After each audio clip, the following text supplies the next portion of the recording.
Call this council and committee meeting to order. This is the conclusion of the meeting that started on April the 11th. Before we commence, I want to acknowledge that the land upon which we are gathered this evening has been walked by the Indigenous people for over 9 centuries. It is the traditional territory of the Haudenosaunee and the Anishinaabe people, and many of whom continue to reside in our community and add to the diversity and richness of our community. Madam Clerk, the roll call, please. All members of council are present, Your Worship, although I believe Councillor Butler is on her way. Thank you. Are there any disclosures of pecuniary interest with respect to the items on this evening's agenda? Councillor Dubanow. Yeah, Your Worship. It's mentioned on the agenda here, but just from before. Carry over from before. Yeah, just noting that, Your Worship. Are there any others?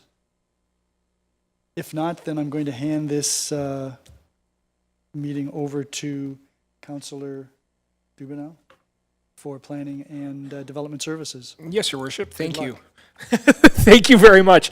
Planning and Development Services is in session this evening. We have no presentations or delegations to hear this evening. However, we do have reports. First on the agenda this evening, PDS 19-2022. That's the proposed official plan and zoning bylaw amendment for 7 Central Avenue and 100-1 Queen Street. Can we get a mover for that? Councillor McDermott. That report is on the floor for any questions or comments from council. Your Worship. I just had a couple of questions just to make sure we've got clarity on this matter. My understanding is that the community benefits agreement that was attached to the previous official plan and zoning bylaw amendment has not yet been signed. Is that correct?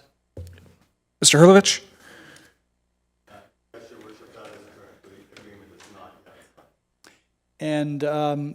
just so everyone understands where I stand with respect to this, I have no doubt that the developers of this property have acted in good faith. I think that they've determined as they've gone through their process that the size of the units that they were trying to sell were probably not the most marketable, that the cost of some of them at the size that they had originally planned was probably excessive, and so they've modified their plan. I have no issue with that.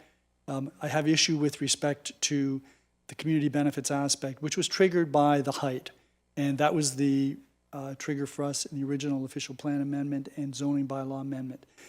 This amendment, it doesn't deal with height. So technically speaking, it wouldn't trigger a community benefit. But A, we haven't concluded our community benefit agreement from the original official plan amendment and zoning bylaw amendment. And B, there's no doubt that by increasing the number of units, the value of the property has increased. And that's the formula that would determine what the benefit would be, 4% times the value of the property. So I've indicated to the staff that my view is that that community benefit calculation needs to be recalculated based on what the value would be, and that I will have a great deal of difficulty supporting this amendment unless that type of recalculation were to take place. I'm going to support this evening's report because it's for information purposes, but down the road, and I've made that my position clear to staff, and I think I've made it clear to everyone here. And I happen to think that the developer is probably in agreement that it's a fair way to deal with the matter. Thank you. Thank you, Your Worship. Any other members of council have any questions, comments? Councillor Noyes? Thank you, Councillor Dubanow. I will be obviously accepting this for recommendation purposes, but I do want to comment that I think it's the right type of building in the right place. I think it's going to add a lot to that area in Fort Erie. It's going to make use of a site that was derelict for, decades. So it's going to put good use to an area, and again, it's going to, 402 units, I think is the number, or something around that. 230. 230? It's per hectare. You're thinking of the per hectare amount. Yeah, Yeah. I'm thinking per hectare. But I think it'll give options to people who want to stay in the area and don't want to move out of town and not have the upkeep of a home. So I'm looking forward. I've had many people asking me when it's going to start. So if that's any indication, I think it'll be very successful. Thank you. Thank you, Councillor Noyes. I have as well. Any other members of council, questions, comments? So I'll call the question then. All those in favor? That's unanimous. Thank you very much. So now we move on to the PDS 2022, the proposed zoning bylaw amendment for 0-15850 Rebstock Road. Who on council would like to move that? Councillor Lubberts, I saw your hand first, so you got that. I'm going to guess that we will have several questions or comments from council, so who wants to go first? Councillor McDermott, I see your hand first. I don't have any real questions. I think that the residents pretty much said it all when they came to us last week, that we were going to have to look into this matter some more. I think we fully expected to do this because I believe the email trail started in October. But I'm always worried about when we have so many asks to change the rules and regulations that we have in place. So most of the concerns revolve around the density of the residential development being 3 times the density, the traffic generated by the development, the emergency, does it have enough room to have emergency vehicles roaming around in there? I worry about the parking, the fact that they're reducing the landscaped areas. There's just so many things that were mentioned the other day that you don't possibly want to repeat. But I got to tell you something. This is probably one of the first developments that I've seen in front of me since 2014 that has so many issues with it. I'm not a big believer in stacked townhouses. I'll say that right now. So I guess my comment is I believe that the developer has a lot of work to do to make the residents happy, make council happy with this development. So I'll just leave it at that, not to prolong the meeting because of the fact that we had a very long meeting, that all councilors listened to the residents, and they've been, although many of us don't answer every single email, we do get the message. And so at this point, I'll be supporting the report to move forward, and I hope that planning has pretty much got all the asks that the residents have brought to attention, and I guess that's about all I'm going to say on this matter. Thank you, Councillor McDermott. Councillor Noyes? Thank you, Councillor Dubanow. Again, we accepting it for information purposes, as Councillor McDermott says, makes sense because they can't move forward to make any of the changes or to see other changes that they're going to do to fit into to address the concerns that were raised if we don't move it forward. So I understand that part, but I will say I have some major problems with some of this things.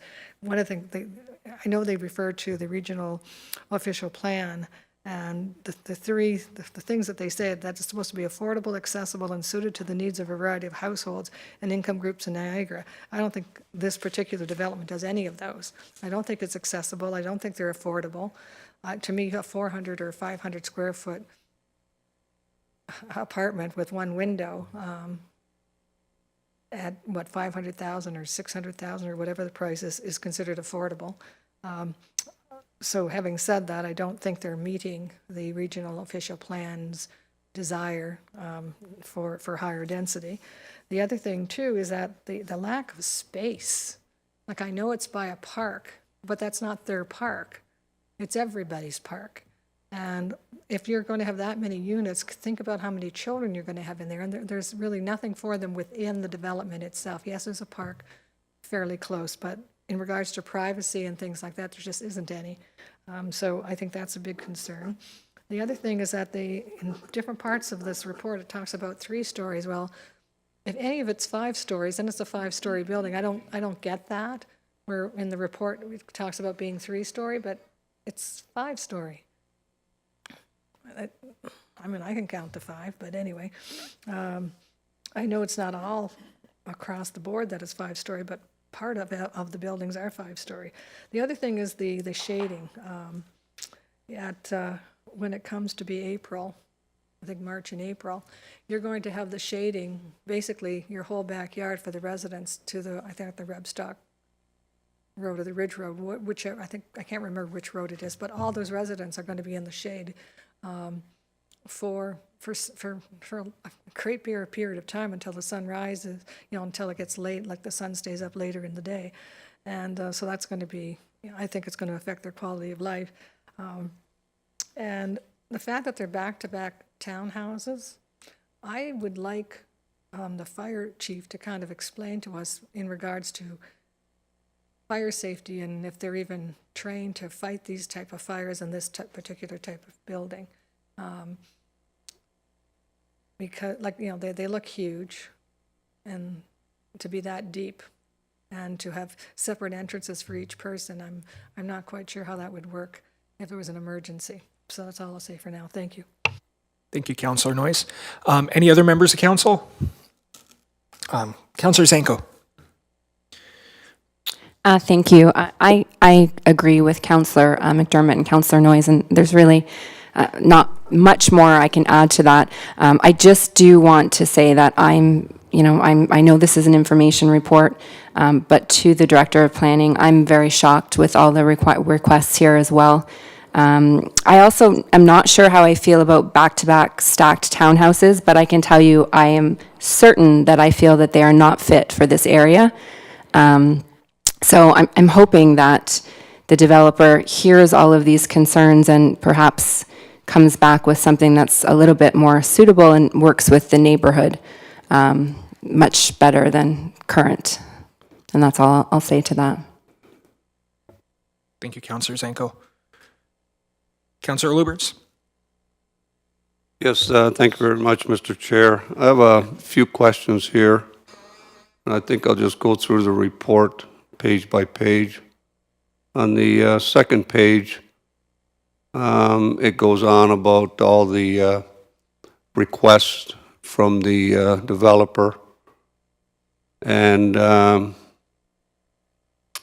it goes on to say that the policies outlined in the Crystal Beach Secondary Plan don't apply to this proposed development.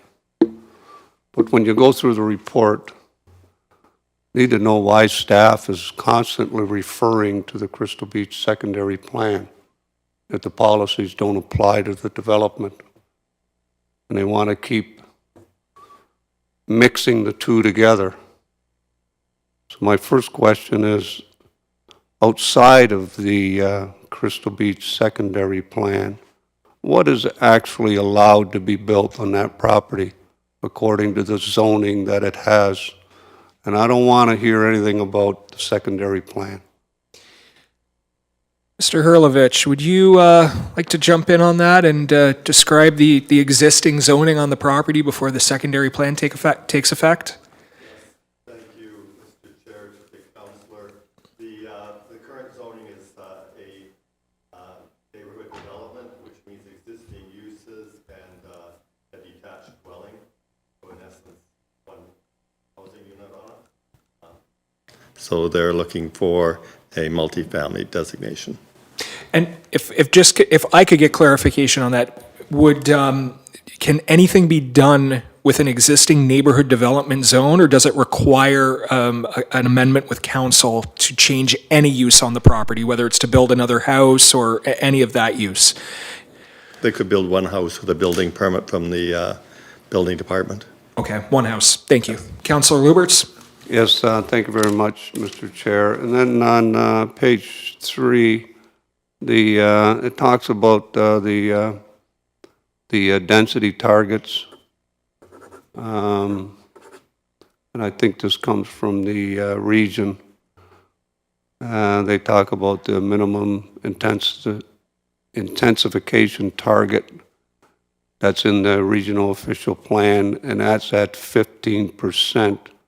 And it will apply to this development or to any development, I think, in Fort Erie, but what percentage are we at in Fort Erie right now with the development that's going on and the density that we're bringing into the town? Are we at our target? Mr. Hurlovich, do you have that information? Again, through you, Mr. Chair, I do not have that information, but we'll make sure to have that addressed in the recommendation report. Thank you very much. Okay, Councillor Lubberts. same page, page 3, last paragraph, the regional official plan. It talks about the regional official plan, talks about the urban areas and the growth and the overall goal for providing sufficient supply of housing that is affordable and accessible. So I just want to know, is this, I did read something about the Niagara Regions. They got a formula that they use to determine whether the housing is affordable or not. And does this proposal meet that criteria that's laid out by the region for affordability? I'm not sure we have any pricing information yet. Is that something you can confirm, Mr. Hurlovich? Again, through you to the councillor. The only pricing we have is what you heard last week from the developer. I think it was. I think he was aiming for $600 a foot. I'm going by memory here. But the region's criteria, does vary, so that it depends on whether you're in a moderate income level or a low income level and so on. There are different standards, but we can try and address those, at least outline what the criteria are that the region has for the council to consider. Perfect. That would be great for the recommendation report. Councillor Lubberts. And with the same thing, it says affordable and accessible. Is this development, does it meet all the standards for AODA? I'm not sure we're at that point of the development yet. Does it have an elevator or all stairs? I don't think we're at building design yet, Councillor Lubberts. I think we're just asking for that. But Mr. Hurlovich could perhaps According to the expand on that. I know he keeps getting up and down. Yeah, you might as well stand up. Okay, you pay me to stand up and down.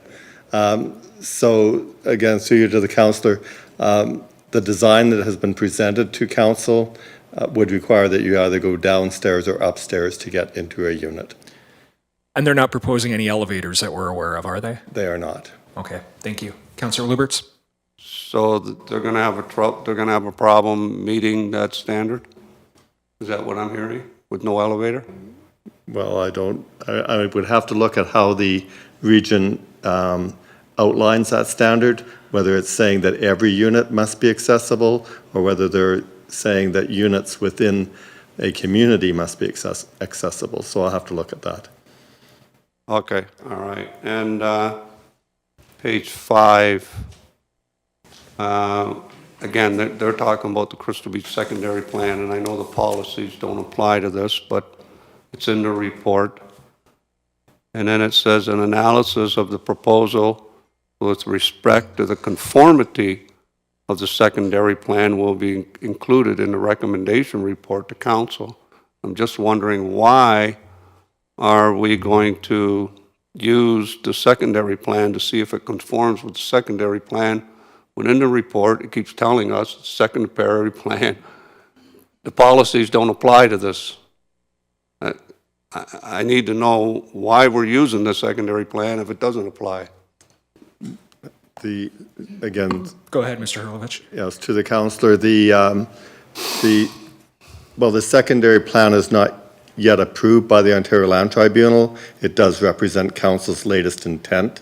So the purpose was to provide council with an understanding of how it might or might not comply with the secondary plan.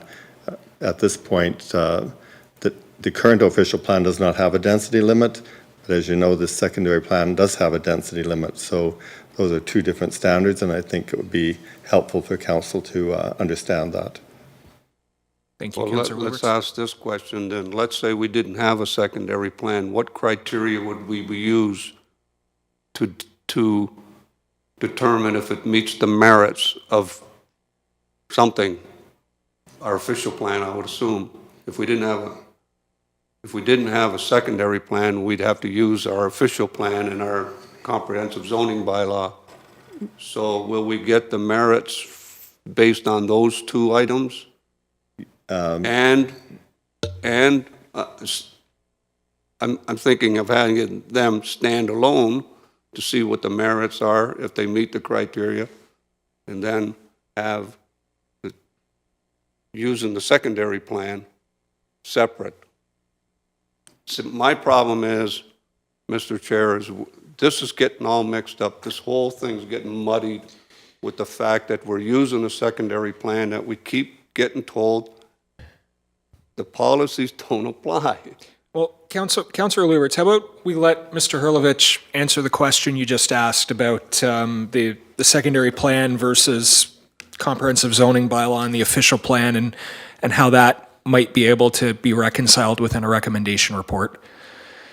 Well, so the recommendation will be based on current official plan policies because they have not asked to amend the secondary plan for this particular application. So we will be looking at the current official plan.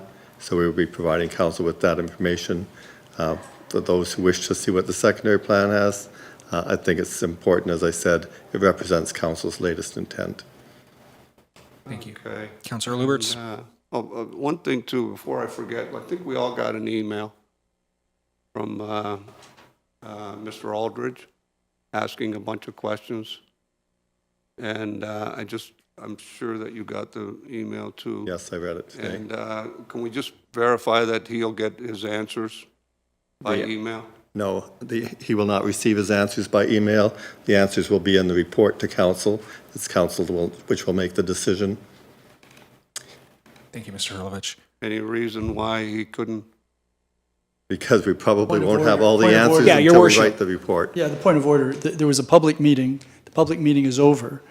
That doesn't preclude people from sending in emails, but they can't expect to be receiving individual responses. And as Mr. Hurlovich has said, that will be part of the next report to council. Thank you, Your Worship, and certainly, Councillor Lubberts, there's nothing stopping you or preventing you from responding to that email and obtaining information and doing as best you can as a councillor to relay that back to the resident who asked. Okay, I'm a little reluctant to speak on behalf of planning, but I'll do my best. Well, Yeah. the councillor. Page 8, second paragraph, goes on to say, furthermore, the proposed development will add an additional burden. We're talking about the sanitary sewer. An additional burden to the system which was not contemplated in the PPCP and MP, and therefore upgrades beyond the recommendations are required. So I'm assuming upgrades beyond putting a bigger pipe in, because I think the pipe, what is the pipe, 200 millimeter, and they're going to they got to increase that. So I guess my question is, what additional upgrades will be required? I think maybe, I don't know, Mr. Walsh.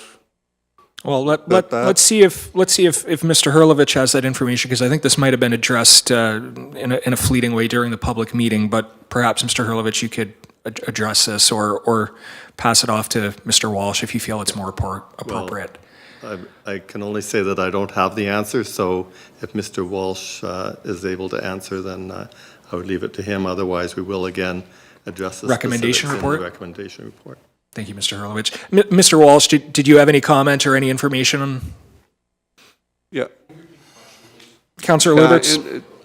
What it says here is, it talks about the sanitary sewers, and the existing sewers don't have the capacity. So everybody's agreed that they're going to put a new line in from Rebstock down to Crystal Beach Drive.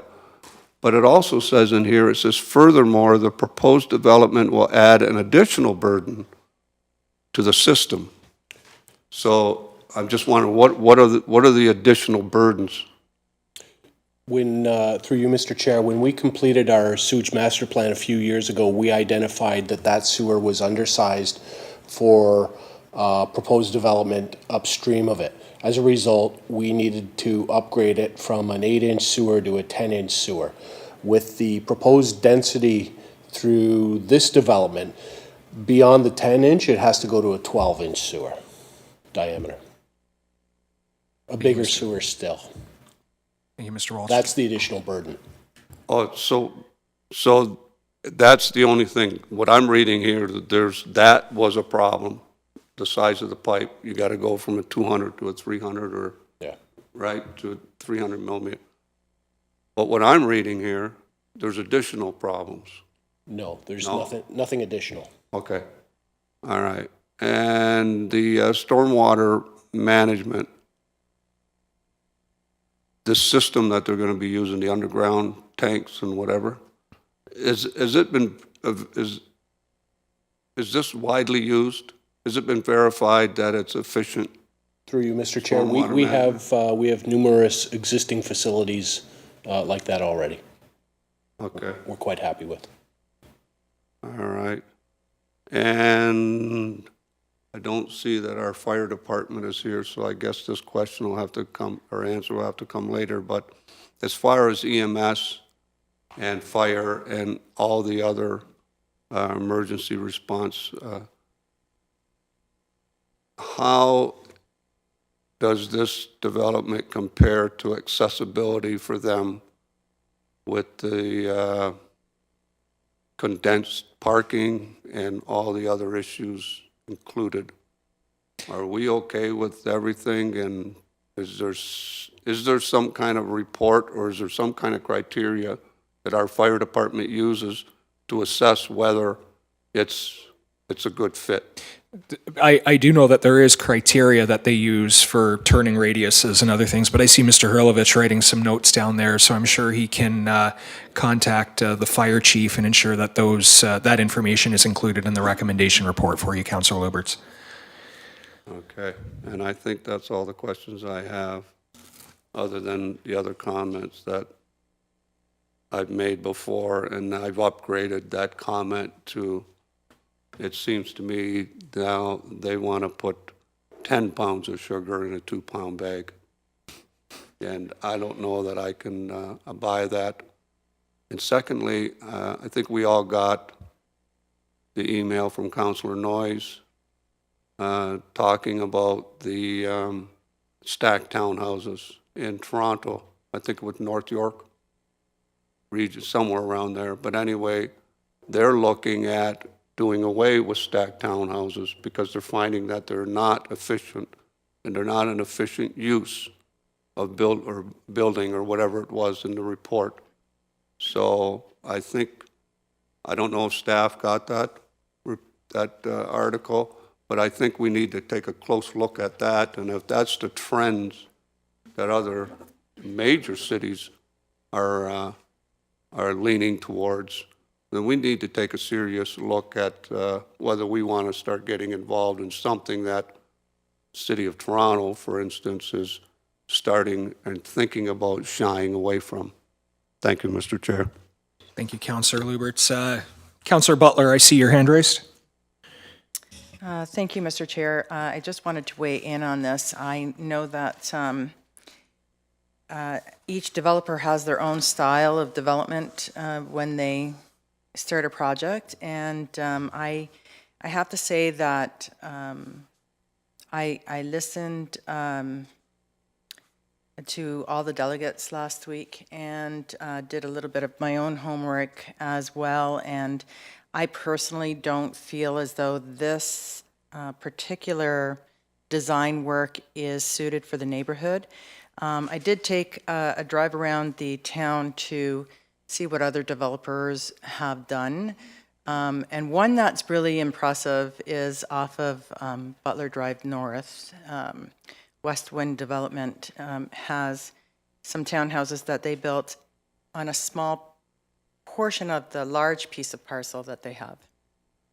And they had 4 consecutive rows of these townhouses, 12 on each side of the road with the ability to have their own garage and their own driveway.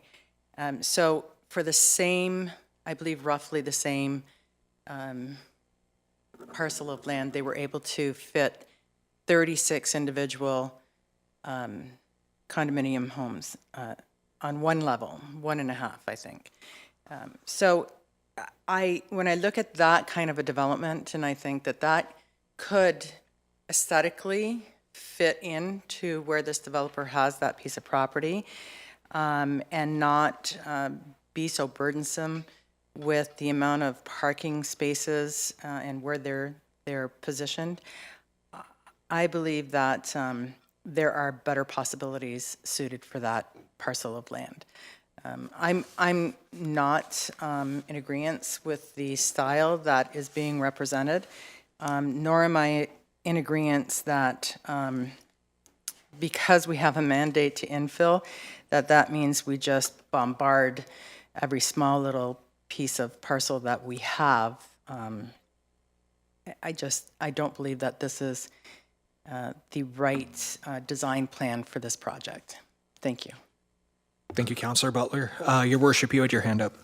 Thank you very much, Chair. I want to start by saying that I thought the delegations that came out from the residents were excellent. I thought some of them were very enlightening and really assisted in terms of helping to identify what the real challenges are with respect to this proposed development. Councillor Butler, I think, has basically hit the nail on the head. This is, and without wishing to minimize the analogy of the 10 pounds of sugar in a 2-pound bag, this is a development that really challenges a municipal council to find its way through its own planning documents, the regional planning documents, and then try to make some sense of provincial policies. And I think it really raises the warning signs of what the province may have in mind in terms of looking at recommendations coming out of something like the Housing Affordability Task Force, where municipalities would be less involved in planning decisions. There would be less public consultation. There would be more emphasis placed on developers being able to do the things that they needed to do in the name of affordability, which is great, except we're talking about 103 units, none of which are going to be affordable. The developer has indicated they're not affordable. So I have a few questions with respect to where we are even in the process, and I wonder if either Ms. Dilwari or Mr. Hurlovich might be able to assist. The first one is, in the report, it suggests that staff requested that there be a site plan prepared in order to assist in the processing of this application. I don't know whether the site plan was ever delivered. Has it been? And is it necessary or is it desirable at this stage? Just wondering if Mr. Hurlovich or Ms. Dilwari, either one, if they have that information. I'll take a shot. To you, Mr. Chair, to the Mayor. Excuse me, so the site plan that we require with the application is the one that's in the report. So basically showing the layout where the buildings would be, the setbacks, where the parking spaces are, the dimensions of those parking spaces, percentages of landscaping, et cetera. So that's the level of site plan that we require at this stage. So the site plan under Section 41 of the Planning Act would be a more detailed set of drawings, and at a later stage, assuming that this would get approval. Right, okay, thank you. And that Your Worship. makes sense. And my second question really relates to the traffic study. And although I know that the traffic study suggested no problem, this is going to be easy peasy, we can run as many cars as we need, they've minimized, I believe, the number of vehicles that they think will be attached to a development in this type of community. My question is, what if we're not satisfied with the traffic study? Are we in a position where we can request that there be a further study, perhaps something that takes into account a broader area?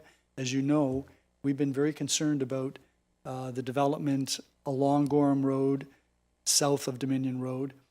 and the development that's taking place in Crystal Beach. It's the one thoroughfare that gets into Crystal Beach. And although there may be people traveling down Ridge Road to get to this development, one would have to think that many people will be coming down Gorham Road. So this would just add to the predicament. So are we in a position where we can ask for further traffic study on this? Mr. Hurlovich? Again, through you to His Worship, my suggestion would be that if council desires, we would have the original traffic report peer-reviewed, so that is an independent study, basically at the developer's expense, but a consultant hired by the city, or town rather, to examine whether or not the findings of that initial report submitted with this application are actually sound. That makes sense. And would that, would a consultant who is doing a peer review, could we authorize that individual to take a look at whether the scope of the study, the original study, was actually adequate? I believe that that would be an appropriate step in examining whether or not the study reached the appropriate conclusion.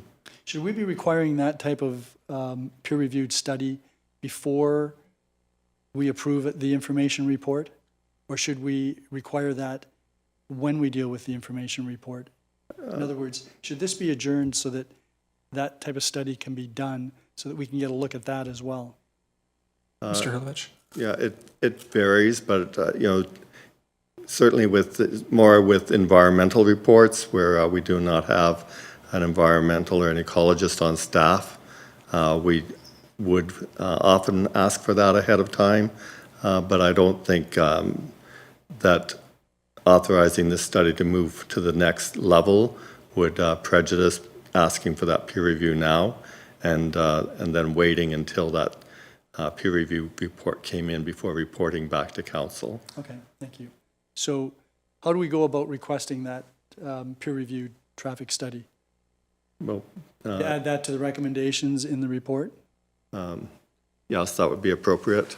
Okay, so I'd like to amend the recommendations to include that there be a peer-reviewed traffic study completed prior to receipt of the recommendation report. Thank you, Your Worship. And since we're in committee, we don't need a seconder for that. That's on the floor. Councillor Lubberts, you have your hand up? Yes, just out of curiosity, who would be doing the report, the peer review, and can we recommend who does it? So that's what Instead Mr. of- Hurlovich just said. Yeah. Yes, again, through you, Mr. Chair, if the councillor knows of a qualified firm, we would certainly consider that firm. But yes, we would go to another transportation expert, which is typically within the region, who would know the municipal situation. Certainly. Thank you, Mr. Hurlovich. Councillor Lubberts, you good? Yeah, no, that's it, yeah. Okay, thank you. Anyone else have any questions or comments about His Worship's amendment? I'll call the question then. All those in favor? So that's unanimous. So we're back to the original report. Your Worship, did you have anything else? A few more things. Certainly. Go right ahead. With respect to the delegations, there were a number of individuals that expressed concerns about emergency access, some to the property itself because of the parking alongside the entranceway. Some, I think it was Mr. Aldrich specifically, commented about the difficulty emergency services might have in getting to the west-facing stacked townhouses, the ones that face the park, particularly in winter. Also expressed concerns about emergency services getting up and down stairs. These may be fairly tight quarters. So my question is, was there an adequate analysis by the fire services with respect to emergencies that might arise and how they would respond to them prior to this report being prepared? Mr. Hurlovich? Yes, I do not have that answer, but again, I was going to contact the fire chief for further clarification. So we'll make sure that that is one aspect addressed. So how to evacuate the buildings or access the buildings that are facing the park. And there's both on the west side of the development and the north side as well. And that would be in both good weather and bad, because there was some concern expressed about snow clearance. where is the snow going to be put when you've got these large parking lots and you've got 2 amenity areas? Yeah. So you fill the amenity areas, and you have no amenity areas in the winter, and you've got snow all over the place, so that's another thing. So I won't move to amend the report on that, but I will hope that staff understands that I think this is a serious issue in terms of how people can be reached during emergencies, both to the property itself and to the units themselves. Thank you. And then, before you sit, oh, sorry. It's going to be that kind of night for you, Mr. Hurlovich. About what latitude we might have as a council to, if any, on this development. Do we have any planning documents that would give us the ability to require that there be some affordable housing units in any development that takes place at this property? At this point, I'm not aware of any requirements. The one area that the Planning Act allows the municipal council to mandate affordable units would be within the area of a transit hub, which Fort Erie does not have. Right. Now, one of the changes that they're requesting relates to height. They're permitted to, if it was an RM1, it would be 3 stories. They're asking for 3.5 stories. Does that provide us with any latitude with respect to perhaps seeking some cooperation from the developer in terms of housing affordability or community benefit? Mr. Hurlovich? Yeah, I'd have to double check. I don't know, Ms. Dwalia, do you have that answer? I just want to note for everyone at home, too, who's watching this, Mr. Hurlovich has been diligently taking notes for all of the comments and questions council has been asking, so I'm sure it's going to be an excellent recommendation report. Thank you for all your work. Ms. Delaria, go right ahead. Thank you, Mr. Chair. So I believe we cannot ask for community benefit because it's not identified in the official plan that this section, this part of the town would be, if you're increasing the height, you would have to contribute to the Section 37 or community benefit program. But regarding the affordability, I believe, I'm not really sure of this, but we had done an affordability study for the whole town. And maybe we can go back and check if this would, if that report gives us any tools that we can ask for a specific number of units to be added to this site, affordable units to be added to that site. Okay. Thank you. I would appreciate that. And I think Ms. Delwari and I have discussed the need for us to make some changes to the official plan, not only with respect to the height potential for community benefits, but also density, which we don't currently have. But that's something that we should be looking into. Yes, Something else had crossed my mind while you were talking, Ms. Delwari, but I'm going to go back to my script. I agree that this is a rather unusual situation in the sense that we've got 8 requested changes to the zoning that would typically be applied to this to move it from a neighborhood development. You may sit down, Ms. Delwari. I'm now on my soapbox. And of all the uses, and there are 9 uses that could qualify for this zoning development, not one of them is a stacked townhouse, let alone back-to-back townhouse. I think the information that we've received is quite correct. I think that stacked townhouses, even in a city with very dense housing, is questioning the validity of this as a type of housing.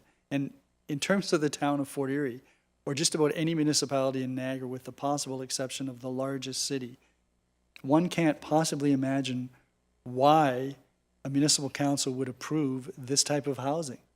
There's no, some of these houses would have basically little sunlight during the course of the day. And, if any of them are being constructed for families, and we were told that there is a mix of 1, 2, and 3 bedroom units, one would think that 3 bedroom units would connote that there will be children. What kind of environment does this development pose for children. You know, there's no private amenity space for each unit. There are two blocks, one between two buildings, one in the far corner, which would be fenced in. And it just, you know, unfortunately, I think the developer has miscalculated, if he paid any attention, to the community that he's proposing to put these buildings up in, or the needs of the community. He certainly hasn't had any regard for the secondary plan, which was a reflection of what the people in that part of the community expect their community to look like going forward, and what we as a council have approved in terms of how that part of the community should be growing. And while many of the residents weren't happy with the density that was established for this parcel in the secondary plan, that's a reflection of where we think the municipality needs to go overall. We know that there's going to be denser development, but you know, we just approved an information report on a facility that's going to have density of 402 units per hectare. That actually benefits the whole community, and it means that we don't necessarily have to insist upon maximum density target in every location, or something that far exceeds the density targets, which this particular development does. No land, you know, limited landscaping, cars parked along an entranceway on both sides against neighboring houses.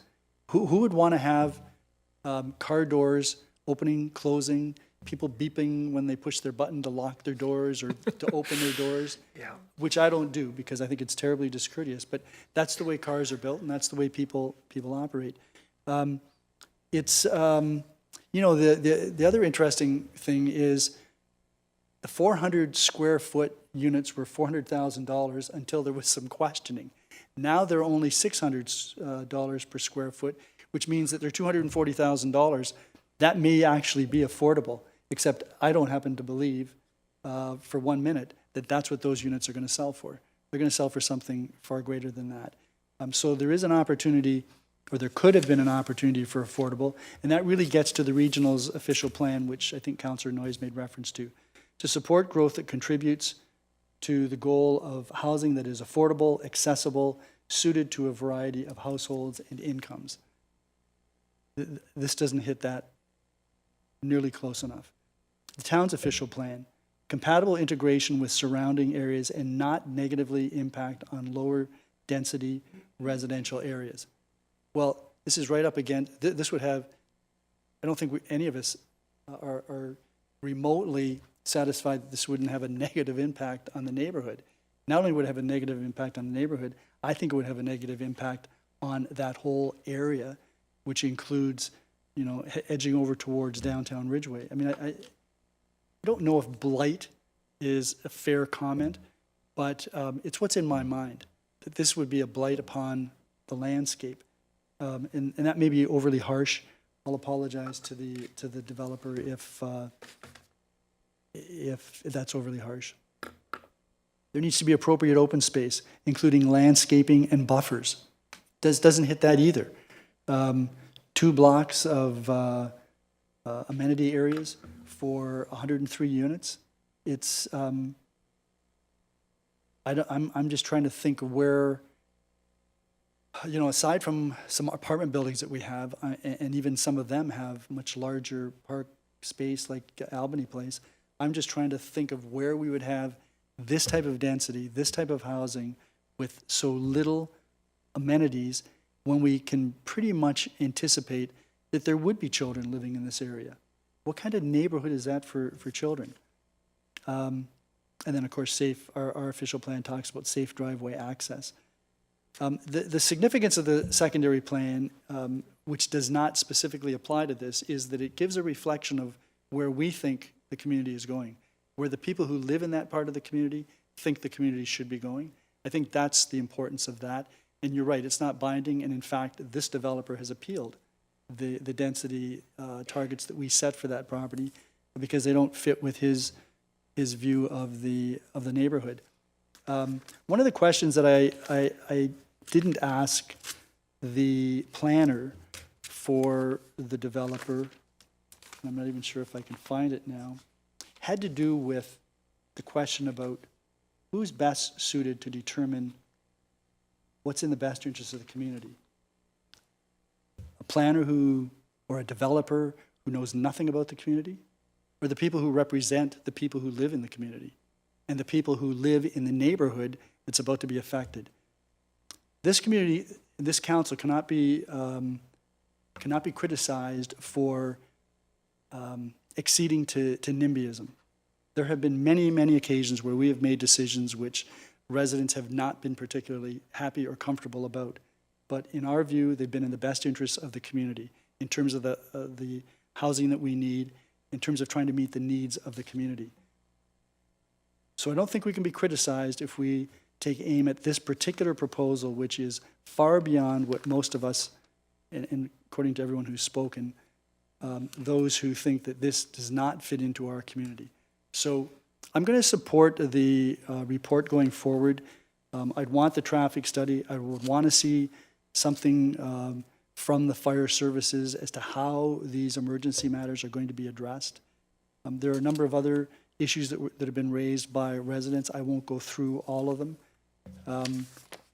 I'll support this information report, but there is no doubt in my mind that I will not support this proposal or anything remotely that looks like this proposal or stacked townhouses. I will not support stacked townhouses in Fort Erie, period. Thank you, Chair. Thank you, Your Worship. I was just going to say, I'll go back to council. It's just, I would like the opportunity to speak, and I'm wondering if I could hand the chair over to Councillor Zanko, just because everyone else has had an opportunity to speak, and I'd just like to make a few quick comments, and then you can jump right into the next report after that I have the conflict on, if that's okay with you, Councillor Zanko. Just, Madam Clerk, I have spoken to this report, so is it appropriate for me to? Everyone has, yeah. Everybody has. Okay. Yeah. No, I want to speak to this.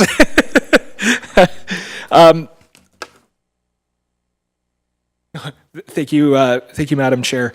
I want to start off by extending my appreciation to everyone who came out last Monday. It was a long night. I know a lot of individuals stayed here quite a bit of time to be able to speak to the issue. It goes to how important this is, and I think council here understands that.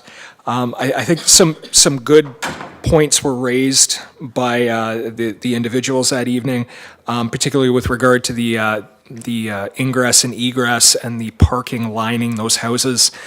I really don't know how you can get a buffer space or get trees in there to be able to shelter or to shield. I don't know how that would work. Issues were raised regarding garbage.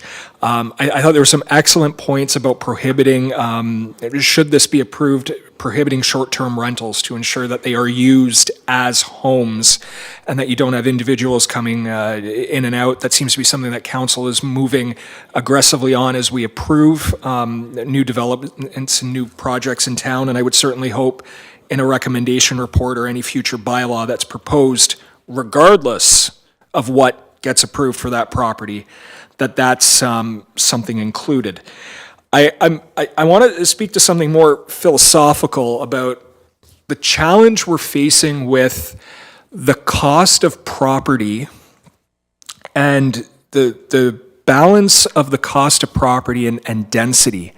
And this is no way condoning what's proposed here. There are a lot of issues with this development that I'm concerned about, particularly the type of homes. I mean, you know, I see stacked townhomes, I see back-to-back townhomes, even in smaller communities. You generally don't see both combined. I mean, you're getting into the realm of what would be considered an apartment at this point. And that brings me to the discussions that I had with our previous planning director, where both of us were scratching our head wondering, why aren't they building apartment blocks? You could push that apartment block far into the corner of the property, put a large buffer space with parking and other things, and be far less impactful to the neighboring residents, while still being able to maintain some level of density and work with that challenge we have now of property costs, because the days of a 50-foot lot that sells for $35,000, those are long gone. A lot like that now sells for $250,000 in Fort Erie. I don't want to know what the developer paid for this property, and I'm sure it's even worth more now. And this is going to be the challenge that we in our community and this council is going to be facing going forward, is the continual pressure of property costs, needing to maintain a level of affordability for the houses that are built, and trying to increase that density to make them affordable. I don't think that this is the answer that we're seeing here, but I think this is far from the end. I think this is just the beginning of what we're going to see. And we're going to have to work together to determine how we want to see that density exist in our community. Is it going to be back-to-back stacked townhouses? I don't think that's a very good utilization of property for density, at least in my opinion. But we're probably going to have a lot more conversations about apartments, low rises, mid rises. That's just a reality that we're going to face. So I certainly hope the planning director, well, I know he has. I saw him diligently taking notes this evening, and again, thank you to all their work Mr. Hurlovich and Ms. Delwari have done on this. I certainly hope that with whatever comes back with a recommendation report, that if density is the new thing that we're going to be looking at, we need to be real smart about how we integrate that density into our community and not just take whatever's thrown at us just because it's density. So that's my philosophical angle on this. This is far from the end, but I think with the help of the residents coming out and speaking to us, and with an attentive council, that we'll be able to work through this. And I look forward to seeing what the recommendation report says after all of these comments and concerns are raised. I think we can do way better as a community if we have to increase density on property like this. So thank you very much, Madam Chair. Okay, I've seen Councillor Butler's hand up first, and then Councillor Noyes will go to you.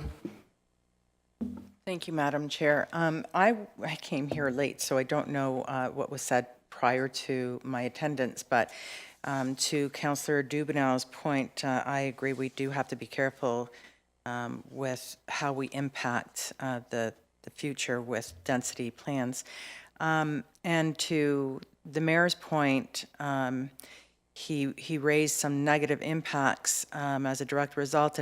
And one thing that popped into my mind when he was speaking was that we spent millions of dollars on this beautiful park that is such a great attraction for the neighborhoods, and really a leading attribute for why developers have been building so close to Ridge Road and the Ridgeway core, because it is inviting. And I think that that's a huge consideration when we're looking at what should be built in that area. And I really feel strongly that it should be kept in pace with what is already there and what's been established.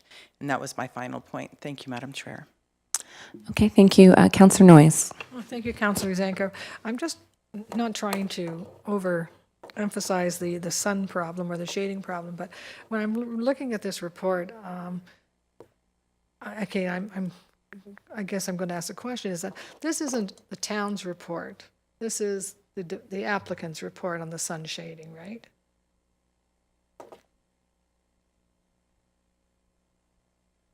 They are produced by the architect. Okay. Thank you for that.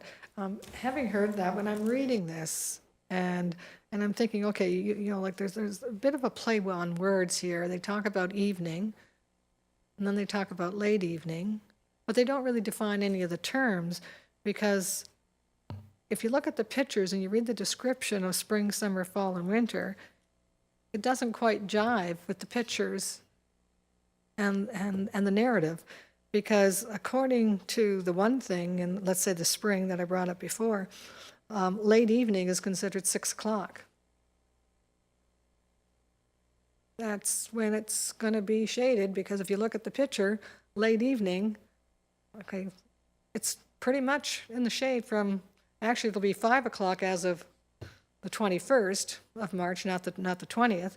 But again, it just refers to evenings, late evenings, but there's no consistency in the narrative. So I would ask that that be clarified. I know staff is going to review that and comment on the pictures, and they'll have the definition. But again, if I was living east to this building and spring, summer, and fall, I'm going to have shade in my backyard from about 5 o'clock on, I'd be concerned about, about the enjoyment of my own property.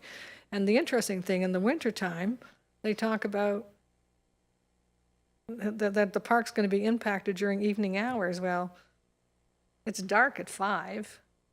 So what would the impact of shading be, of sunshade? So I like the narrative of this just doesn't make sense to me when I'm looking at it with a little carefully and looking at the pictures at the same time. So I'm really hoping for more clarification on that, because I can't coincide the pictures and the description.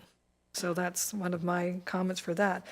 But and again, I agree with everything that the mayor and all the other councillors have said. It's the wrong development in this particular area. I think it's just way too much for this particular piece of property in this particular area right beside our park. And I think the mayor pretty much asked every other question that I was going to ask. So I will say I'm done. Thank you, Councillor Noyes. Councillor Lubberts? Yes, thank you very much, Madam Chair. Just to get some clarification on the community benefits, and Ms. Delwaria, you mentioned earlier that the community benefits wouldn't apply, and it was my understanding that if we have a Section 37 component in our official plan, then we could require or request community benefits on a development. And my understanding, we do have a Section 37 in our official plan. We do have a legal bonusing section. So Ms. could we Delaware? not request community benefit? To the councillor, we do have Section 37, like I have mentioned before. This part of the town is not in that area that would give the authority to council to request Section 37 or community benefit. We have, like, some secondary plans allow staff or council to allow, with the increase in density or increase in height, council can get Section 37, but in this situation, we cannot. Because it's not Crystal Beach, or the Crystal Beach does not allow Section 37 agreement to be imposed. Yeah, but you're talking secondary plan, because I know we put it in the secondary plans, and it is in the official plan. I'm talking about the official plan, because we have certain areas of the town which have been subject to secondary plan. In that sections, we have allowed community benefit charges. But in this situation, because the secondary plan is not in effect, the current official plan will not allow council to allow increase Section 37 contribution to the increase in density. Oh, well, it was my understanding that when we were just operating under the official plan, any development that was over and above, like, let's say, our neighborhood plans, which weren't the secondary plans, then we could request community benefits. That's what we did with the Bay Beach property. That's Crystal Beach. They were subject to community benefits. Through you, Chair, the councillor, that's not my understanding, that this development would be subject to Section 37 agreement. It would not be. Can we verify that with our legal? Because I went through this we went through this a lot back in the day, and That was my understanding. We have that section, we can request it. But now with secondary plans, I know our previous planners told us that unless we have it in our secondary plan, right, then we can't request it. So I made sure that Crystal Beach secondary plan had the Section 37 component in it, which they did put in it. Madam Chair, to the councillor, I would look into that request, and we would have that information to you in the recommendation report. Okay, thank you very much. And if I may, Madam Chair, just to follow up with what Mayor Redekop was saying about, the stacked townhouses and the fact that, there's not many windows. And can we get some clarification from our building department? Because I know that it was a few years back, I was working on a house. We were building a new house. We were doing the wiring. And the builder commented that he had to change out a window because the window was too small. It wasn't letting in enough light. This was just in a small bedroom. So what happened to the building code with these solitary confinement blocks? Can we get some clarification on what kind of lighting needs to be allowed in a 500 square foot home? Mr. Walsh, did you take note of that? Perhaps you can follow up with Mr. Jennings tomorrow on that. Yeah, and then getting back to the density too, when we're going through the secondary plans and going through the planning process and everything and looking at all these developments, my understanding that density is now, at one time, medium density was 25 units, to some places 50 units, some places 60, some 65. But let's just say medium density is between 25 and 65. I would think that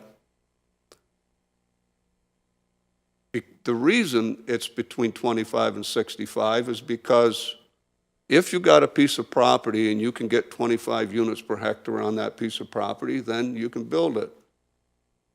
But if that property is big enough and you could get 40 units per hectare, then you got 40 units per hectare, and now you could build it at 40 units per hectare. But when does it come to it's the maximum that you're allowed? And this developer, he's not even looking at the range in between. So this development really could probably, or this piece of property could probably only maintain, let's say, 50 units per hectare.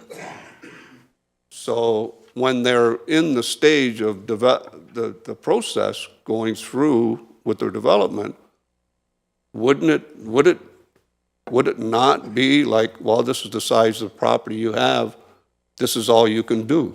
You can only do so many units per hectare. Because we do the same thing when we tell people they're building a house, 40% of your lot coverage. But when it gets to density, it doesn't seem to they go right to the maximum. And can we not tell them what their maximum is within their range? Yes. Ms. Delaria, did you want to answer that question? I mean, I know staff is taking notes, and I'm sure you're going to provide all this feedback to the developer.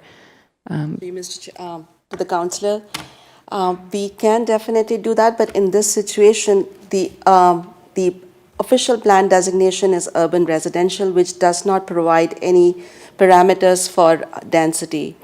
And that is a reason the applicant has submitted a zoning bylaw amendment application.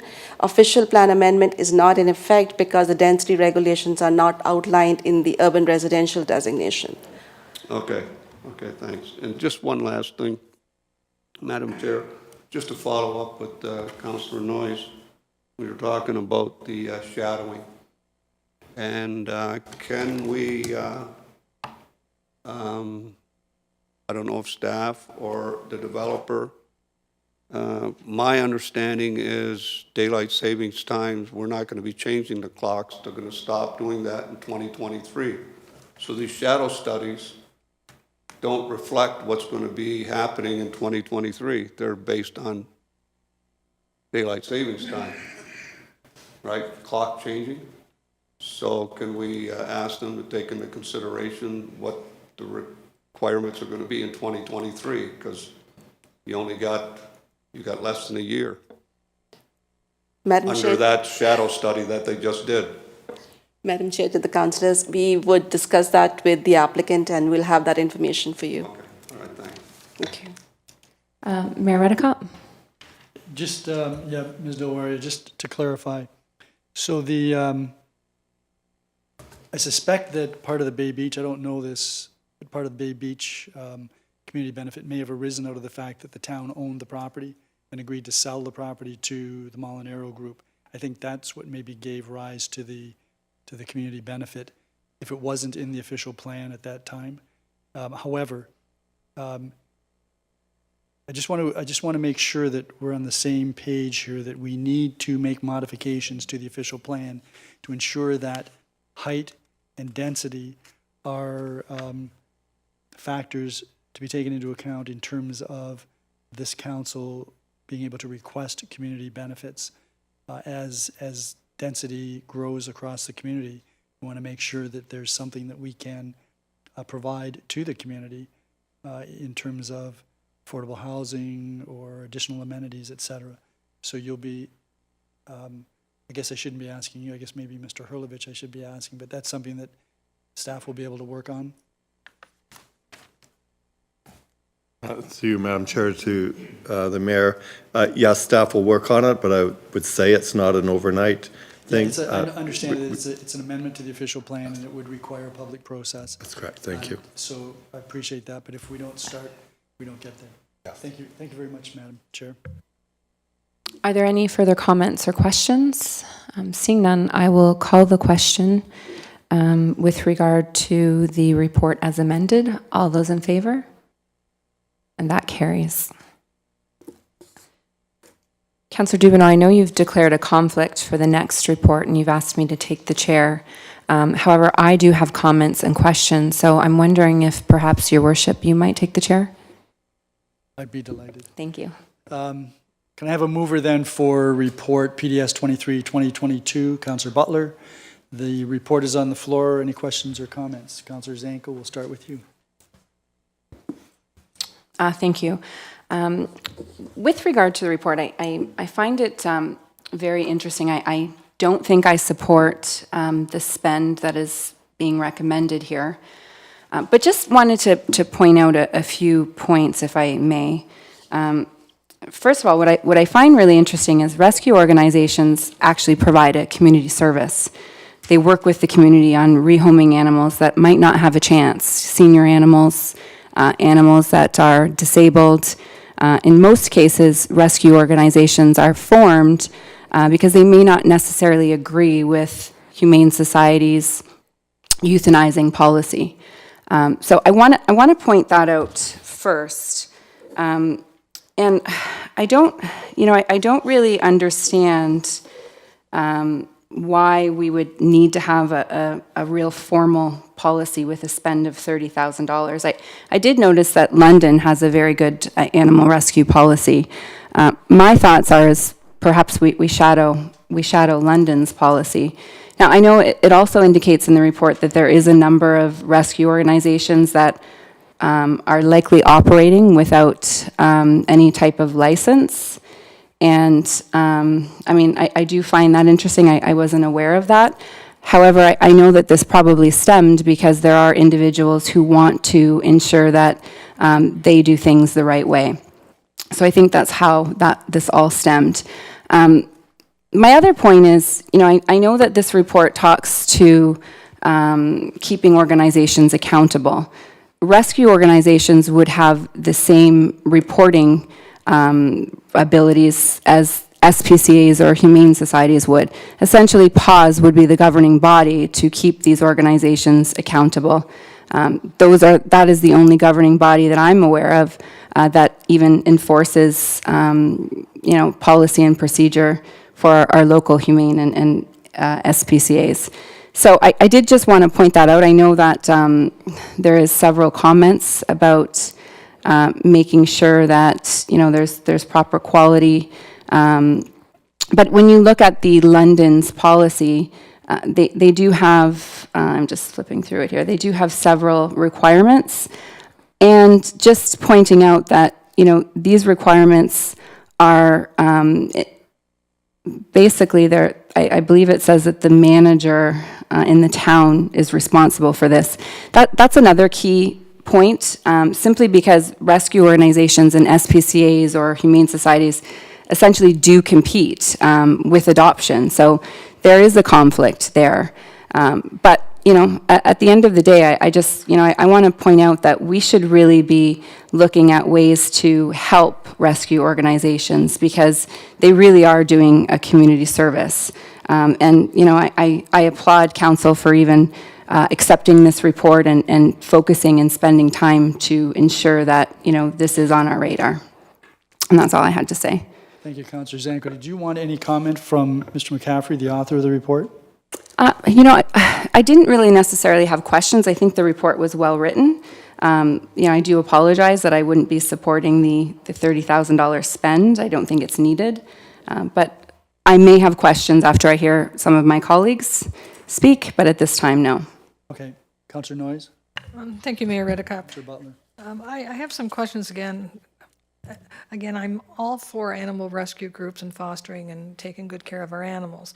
However, what causes me some concern, and I thought it was a really well-written report, I wish it told me that there was a governing body out there that would help us, and there's regulations that people have to be, how they have to behave and what they have to do in these situations for the rescue groups and foster homes.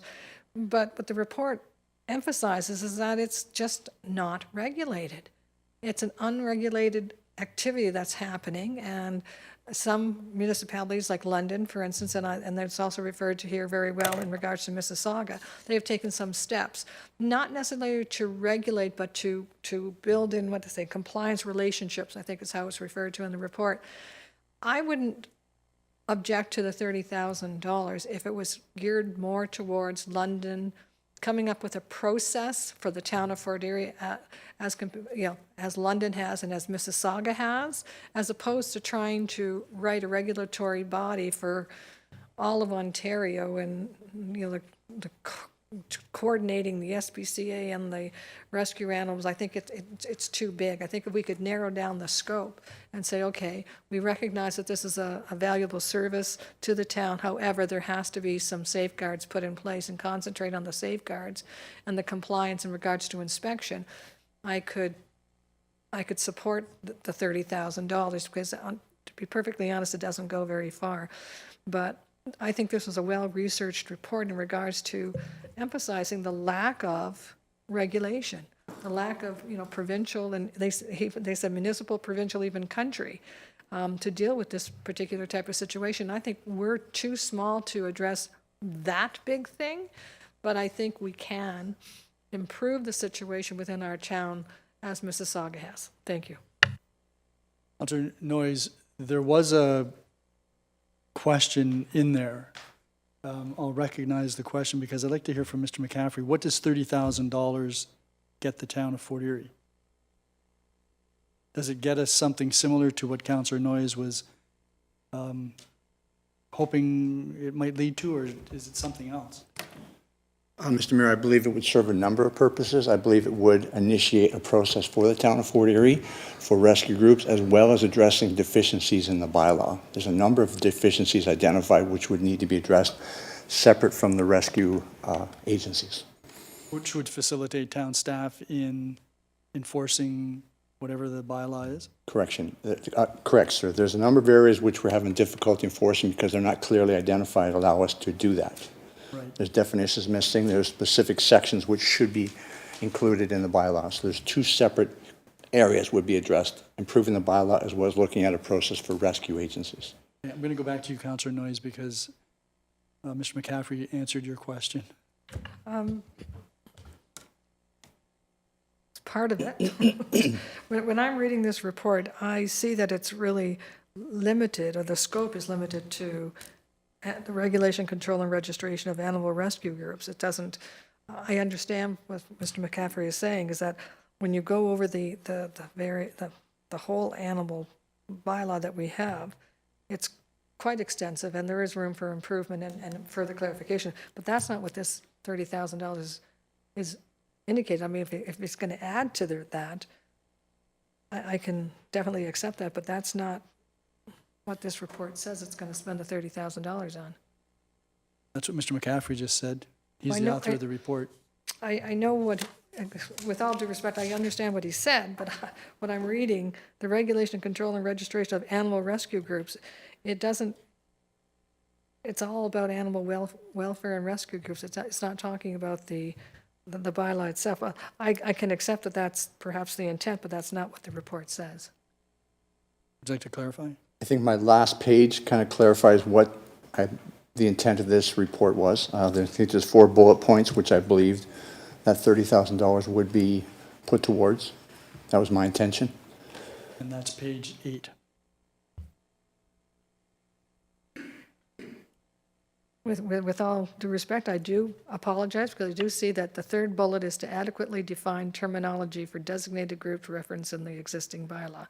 So I do see that, but again, I'm hoping that the scope is going to be kept to the point that what we can do in town as opposed to trying to solve the province's problem with this. Thank you. Thank you, Mr. McCaffrey. I'm going to go to Councillor Butler. Thank you, Mr. Chair, or Your Worship. There's a couple of things I wanted to point out. I do agree with both Councillor Noyes and Councillor Zanko. I don't necessarily agree that we should spend $30,000. I think that when you talk about deficiencies in the original bylaw that was designed by the legal entity that we hired, I think that we should go back to her and say that there were some deficiencies. Here are the things, and we need clarification, and spend a few extra dollars there to get that corrected by them. But having said that, I do agree that Ontario, for being one of the largest, or the largest province in Canada, I'm surprised that they don't have anything provincially that mandates what municipalities should filter down from them. Alberta does, however, have a best management practices for shelters and rescues, which is really quite informative, and you probably could garner some information from there.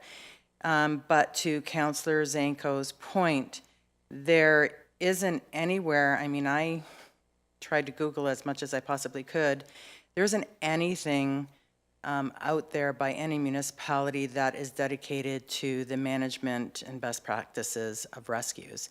I do agree that if we were going to license them, I think that's a great idea to license rescue shelters.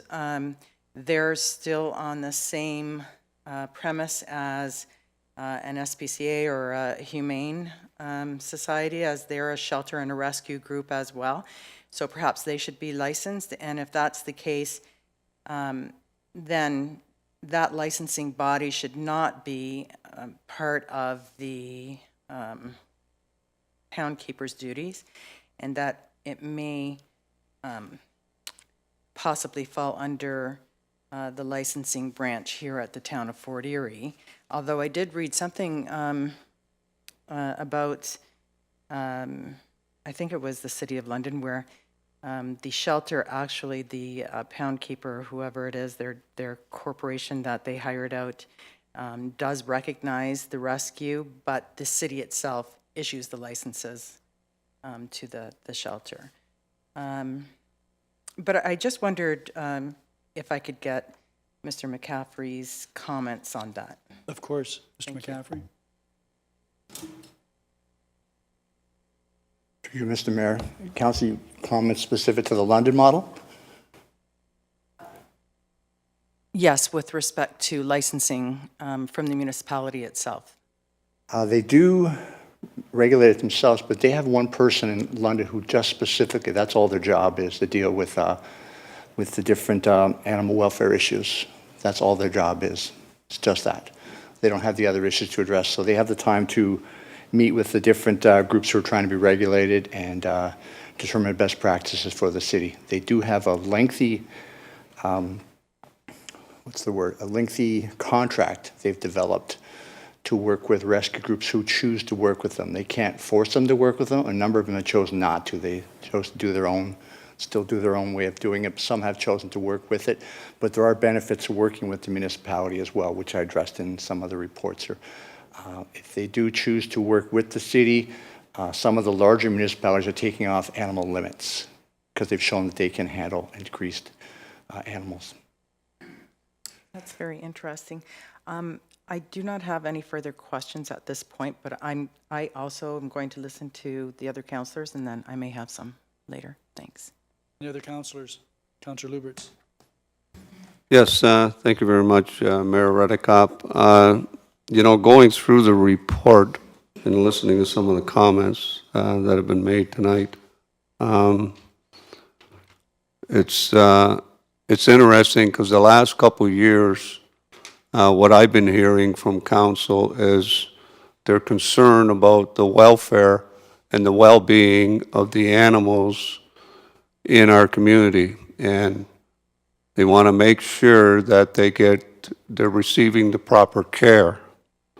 And so our licensing agent right now is the SPCA, and we have gone through a large process of making sure that they document how well the animal is being treated.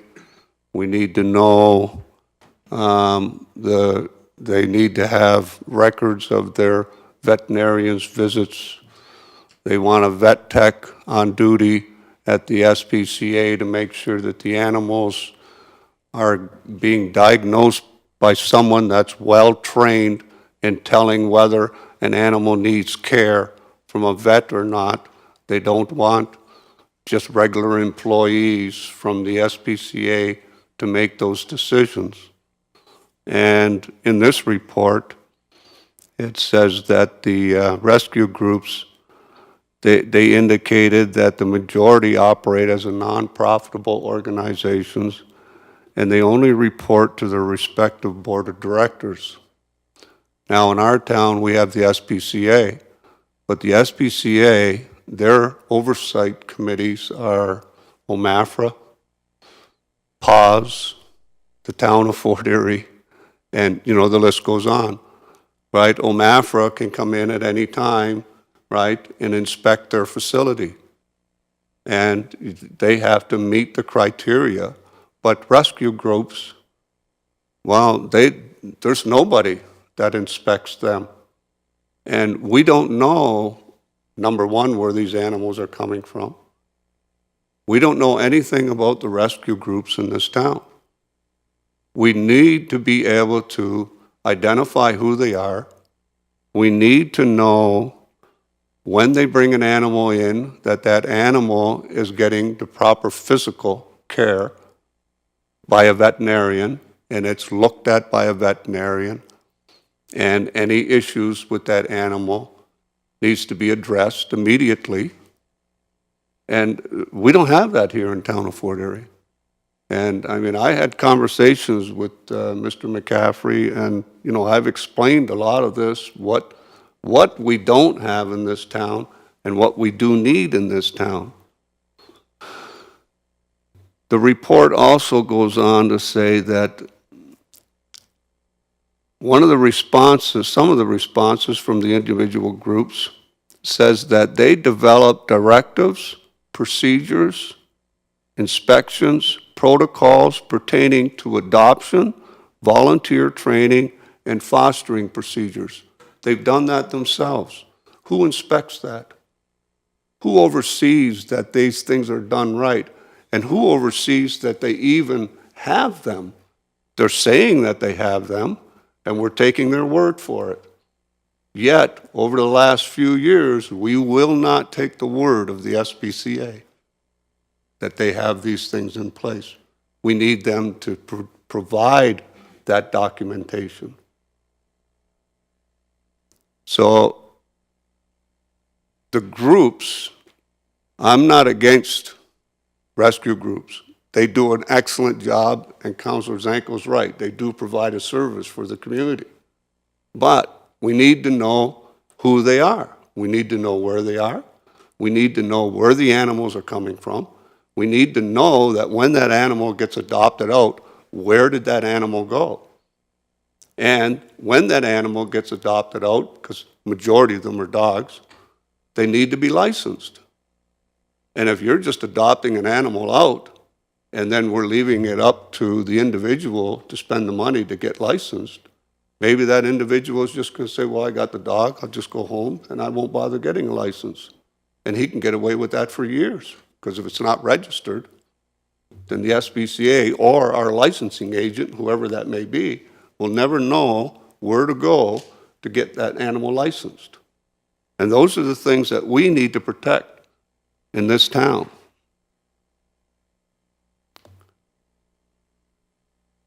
It goes on to say that some of the organizations, they said that they will not work under the guise of an SPCA, of any SPCA, under the guise of an SPCA. Well, what the motion that I brought forward with rescue groups and regulating them and having them register with the town of Fort Erie so that we know where the animals are going, that is working under the guise of the town of Fort Erie, because it will be our bylaw, not a rescue or not an SPCA bylaw. It will not be a Humane Society bylaw. It's our bylaw, and we will contract out to a licensing agent, and that licensing agent will enforce the bylaw. So with these rescue groups, I don't know which ones they were that said, we don't want to work under the guise, and we don't want to work with SPCAs because we don't agree with their euthanasia policies or whatever. Well, maybe we take a look at what we did with our RFP that we just put out for tender. And it was stipulated in there that whoever gets the contract to be our licensing agent has to have a no-kill policy. They have to ensure the town of Fort Erie that they're not going to release their animals that are in their control to an organization or a facility that does euthanize animals, unless, of course, they're deathly sick. But if there's nothing wrong with the animal, our licensing agent cannot just euthanize because they have too many animals in their facility. And that's under contract. So for a rescue group to come by and tell me that, well, we don't agree with their euthanizing policies, you don't have to worry about that in Fort Erie, because under contract you can't euthanize as long as the animal is healthy.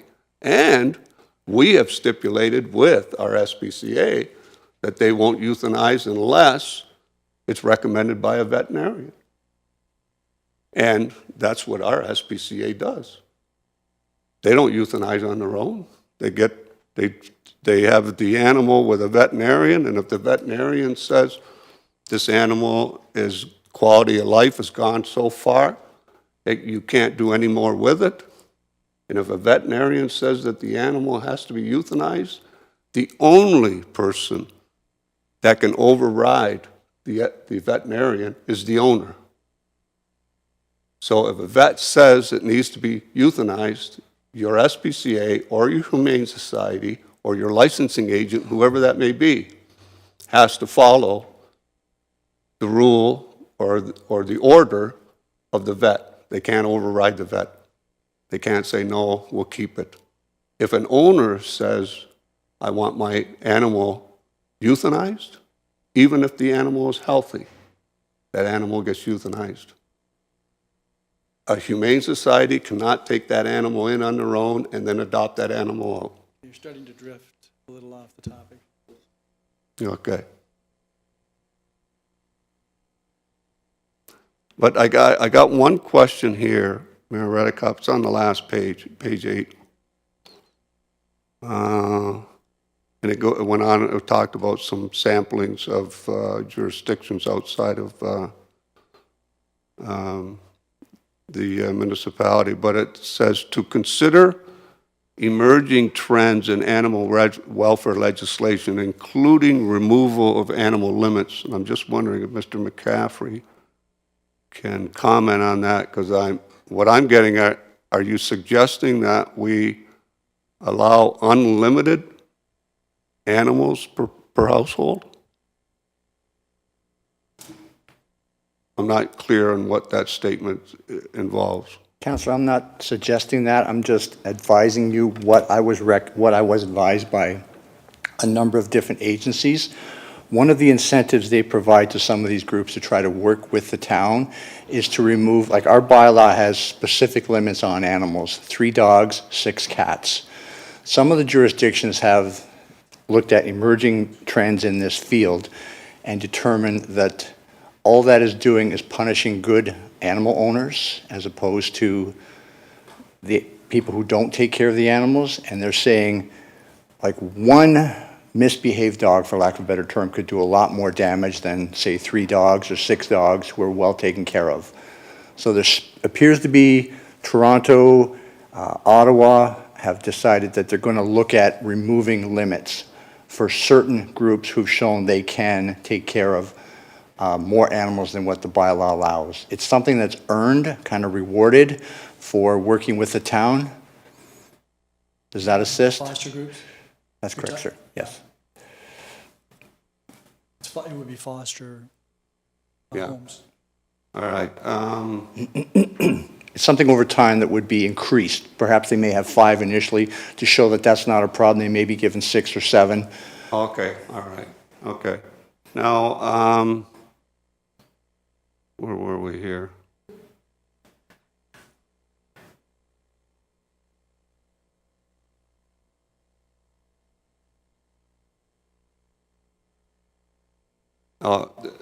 Page 3, last paragraph, talks about the rescue group's representatives, and they said that they've developed long-term relationships with reputable kennels. Did you talk to any of the kennels in Fort Erie that have these long-term relationships with rescue groups? No, when I asked the rescue groups how they kind of dealt with the issues of importing animals with unknown issues, they told me that they had specific kennels that they dealt with, like in Mexico, who they dealt with on a regular basis. And they were aware of the standards that these groups had for the kennels in Mexico, and they developed a long-term relationship with them. There had not been specific problems, so they continued working with that kennel. They had developed a working relationship with them. Oh, so these are reputable kennels from outside our jurisdiction? Quote unquote They don't reputable. have any within the town of Fort Erie? Correct. I'm talking about kennels from other jurisdictions, other countries, sorry. Okay, all right. Now, the paragraph before that, it said that the groups develop their own directives, procedures, inspections, protocol, and pertaining to adoption, volunteer training, and fostering procedures. Did any of them provide you with any of their, let's say, training procedures? I did not push it that far into that. What I did was I canvassed, I think, 3 or 4 different rescue groups to try to determine how they came up with some of the practices, but I didn't get into specific what those practices were. I just tried to see kind of how their business model was. So they gave you this information, but you did get no documentation I did not at this from point, them as to how they go about doing that. I did not take this report to that limit. And Mayor Redekop, I just want to make the point that, you know, those are some of the policies and procedures that we have asked for from our local SPCA. And that's another reason I brought forward the motion.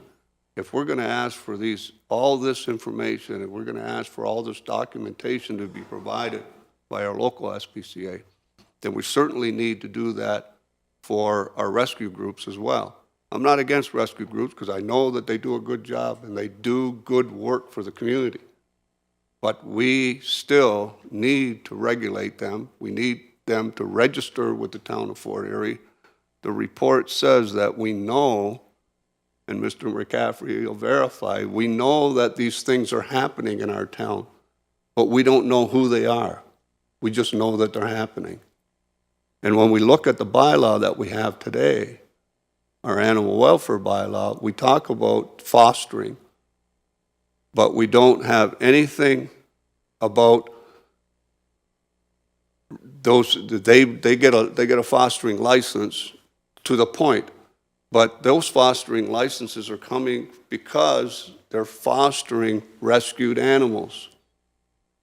And we know nothing about the rescued animal, but this guy can come in, he can put 6 dogs or whatever in his home, and we don't know what kind of training they've got. I sent Mr. McCaffrey a report from a rescue group in Toronto. I don't know if you had the time to read it, right?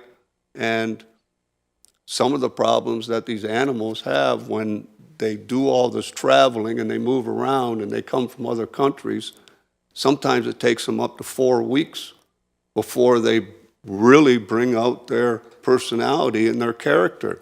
People are getting bit.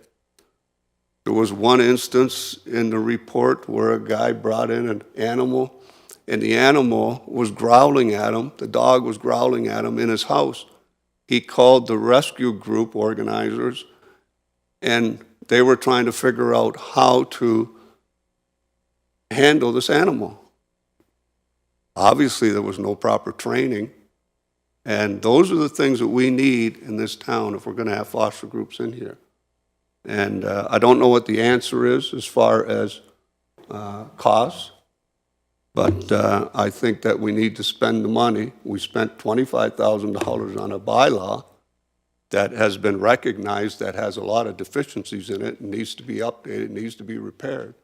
Whether we go back to the original lawyer that we hired or we go to a consultant, but we need to do something with these animal rescues. We need to have them registered.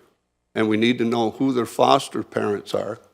And we need to know that the fostering parents are getting proper training. Councillor Lubberts, there is a distinction between the foster groups, the rescue groups, and the SPCA.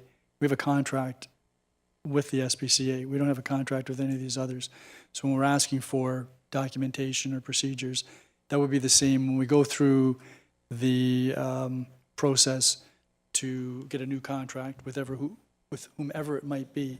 That's the type of information that we're going to be asking. Yes, I get what you're saying, Mayor Redekop, but if you're going to have your rescue groups register, and then they register, and then they receive a license. In order to receive your license, you have to provide this information that, this is the training that you're providing and this is for your foster parents. And then they receive their license. I'm not sure that Mr. McCaffrey thinks we should be licensing rescue groups. I think there's a lot of challenges involved. I don't think any of them actually reside in the town of Fort Erie. Most of them do not. The foster groups that work with the rescue agencies are in Fort Erie. But I think there's a number of challenges which identified in this bylaw, in this report, to actually regulate and register these animal rescue groups. You're thinking we should be licensing the foster groups? I think that's much easier to accomplish, similar to the models for for London as well as Mississauga. Right. Okay. So you're finished, Councillor Lubberts? Yeah, I'm finished. We're going to go to Councillor Zanko and then back to Councillor Butler. You had your hand up? Councillor Zanko? Thank you. Yes, to Councillor Lubberts' first point, we do spend hundreds of thousands of dollars with the SPCA, and I think it's not an apples-to-apples comparison. My second point is, we take the SPCA's word for many things, and they do their own euthanizing. Rescue organizations have to take any animals to vets. So just wanted to definitely point that out. The other thing is, when rescues import animals from other countries, and you can confirm this with Dr. King, because I actually worked at Customs while he was the veterinarian on staff, Customs goes through a very thorough check. Dr. King does it, I know he's retired now, but it was a very thorough check. There's several requirements in order for those animals to come into the country. The other thing I wanted to point out is rescues are a bit different. They have fosters that volunteer to home these animals, to vet these animals, to ensure that they understand all of the animals' issues. That way, when they do find their forever home, it's a good placement. These animals are not kept in kennels, so it's much different than a Humane Society or SPCA, because these animals are kept in homes. I don't think, I mean, when I look at the entire Niagara region based on this report, I'm not saying that, you know, we do need to spend some time looking at this, but it's not unique just to Fort Erie. There's rescue organizations throughout Niagara. I haven't seen or heard of many issues. It sounds to me in this report, you know, there really hasn't been many issues with them. So I know, and again, not unique to Fort Erie, but there is sometimes many issues with SPCAs and humane societies all over. They all are governed by PAWS, as I mentioned, same thing with rescue organizations. I think that is all the points that I'm going to make this evening. But I just want to say, really, I don't think we can compare rescue organizations to kennels or SPCAs or humane societies. Nothing further. Thank you. Councillor Butler? Yes, thank you, Your Worship. I appreciate Councillor Zanko's comments, and I echo them. I think that Councillor Lubberts has conflated the issue. You know, he said that he said quite a bit about the SPCA, but problems arose that came to our attention, and that's what prompted us to develop a more robust bylaw for animal and welfare. I think that an investigation that took place by the SPCA, that was hired by their board of directors to analyze the deficiencies in their operation, proved, and I read this report, that that there were no systems in place, and that it was identified that policies were outdated if there were any.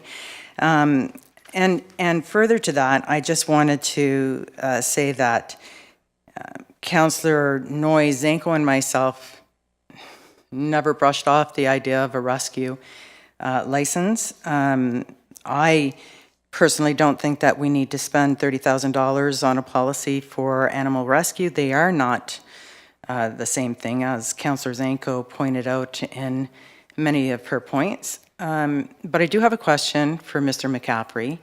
And Councillor Lubberts had mentioned that there are a lot of deficiencies in the animal bylaw that we just had done. Are there a lot, or are there a few? Mr. McCaffrey? Myself, I've put about maybe off the top of my head, kind of highlight it as I've been here for the past 4 months that I think should be addressed. I know there's some areas in here which probably should be taken out of the bylaw. They are specific to PAWS, but it's in our bylaw. That should maybe be taken out. There's some duplication. There's some significant definitions missing from this bylaw, which makes it very difficult for this unit to enforce. There should be sections about pet shops. There should be sections about rescue agencies.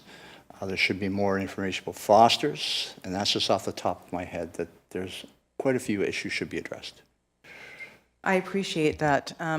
It's a bylaw that was written by a legal expert and a veterinarian, and there's always going to be deficiencies in any bylaw that's written for anything. And the reason why things are not caught when they're initially given to council is because they look good at that time after we've gone through it.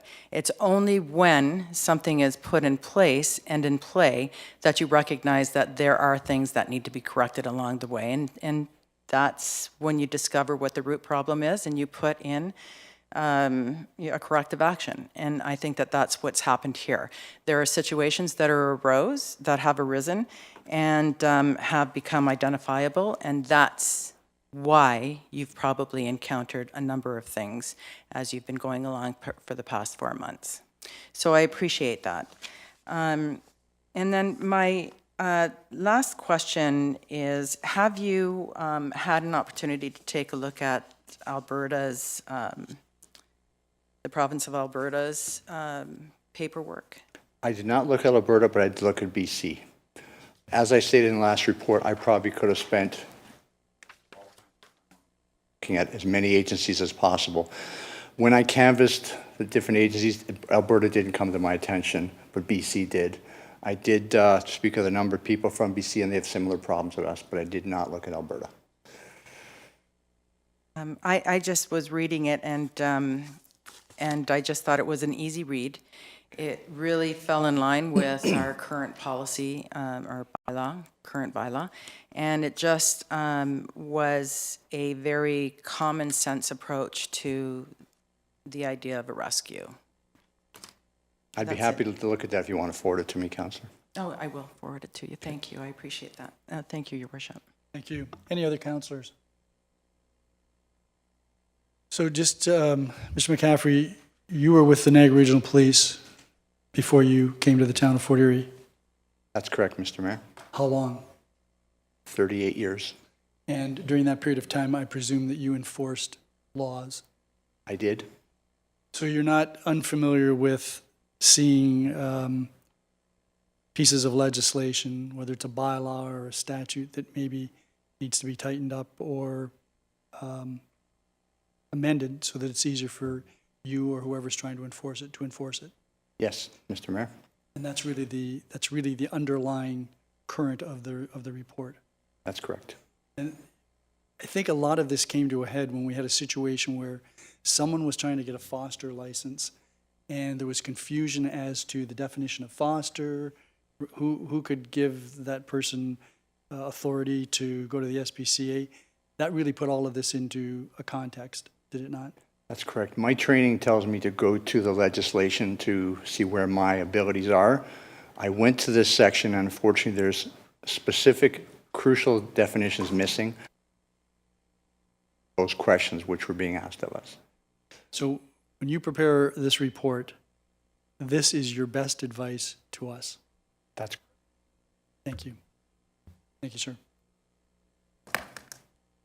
So if there are no other, Councillor Zanko. Thank you, through you to Mr. McCaffrey. To Councillor Butler's point earlier, did you consider going back to the law firm that helped us create our animal control policy to just identify these gaps? I did not. I chose to forward this report to you for direction to tell me what my next step should be. Okay. Your Worship, I'm wondering if perhaps I can put an amendment on the floor or a motion on the floor to first, prior to accepting this recommendation, to contacting the firm that helped us write our animal control policy to bring the gaps to their attention and see what the additional cost would be from there. And it might be substantially less since we've already made an initial investment with them. So are you moving an amendment? Yes. What are you amending? I'm making an amendment that Mr. McCaffrey contact the organization that wrote our animal control bylaws for their direction. All right, and where does that go in terms of the other recommendations? Just trying to figure out where that would fit in. Well, I'm not sure if maybe, yeah, I'm not sure. Obviously, it does All not. right, so perhaps so this second recommendation talks about initiating the process to hire a consultant. You're saying that part of that process should be consulting the original drafter of the bylaw Yes. to consider whether that would be an appropriate consultant to be hired. Yeah, so maybe just an addition of that to the second thought. Okay, Madam Clerk, did you get any of that, or should we try it? I think it's I think it is an amendment, but I think it's, yes.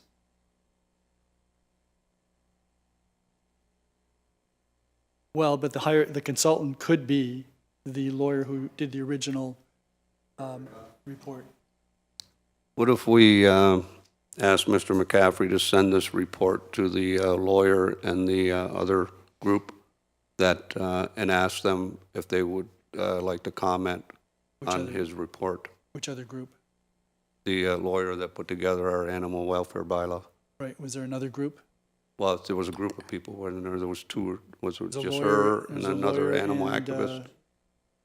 Wasn't there two people? What do you think about that suggestion? Actually, Councillor Zanko still has the floor, but what do you think of that suggestion, Councillor McCaffrey? Sorry for the demotion, Mr. McCaffrey.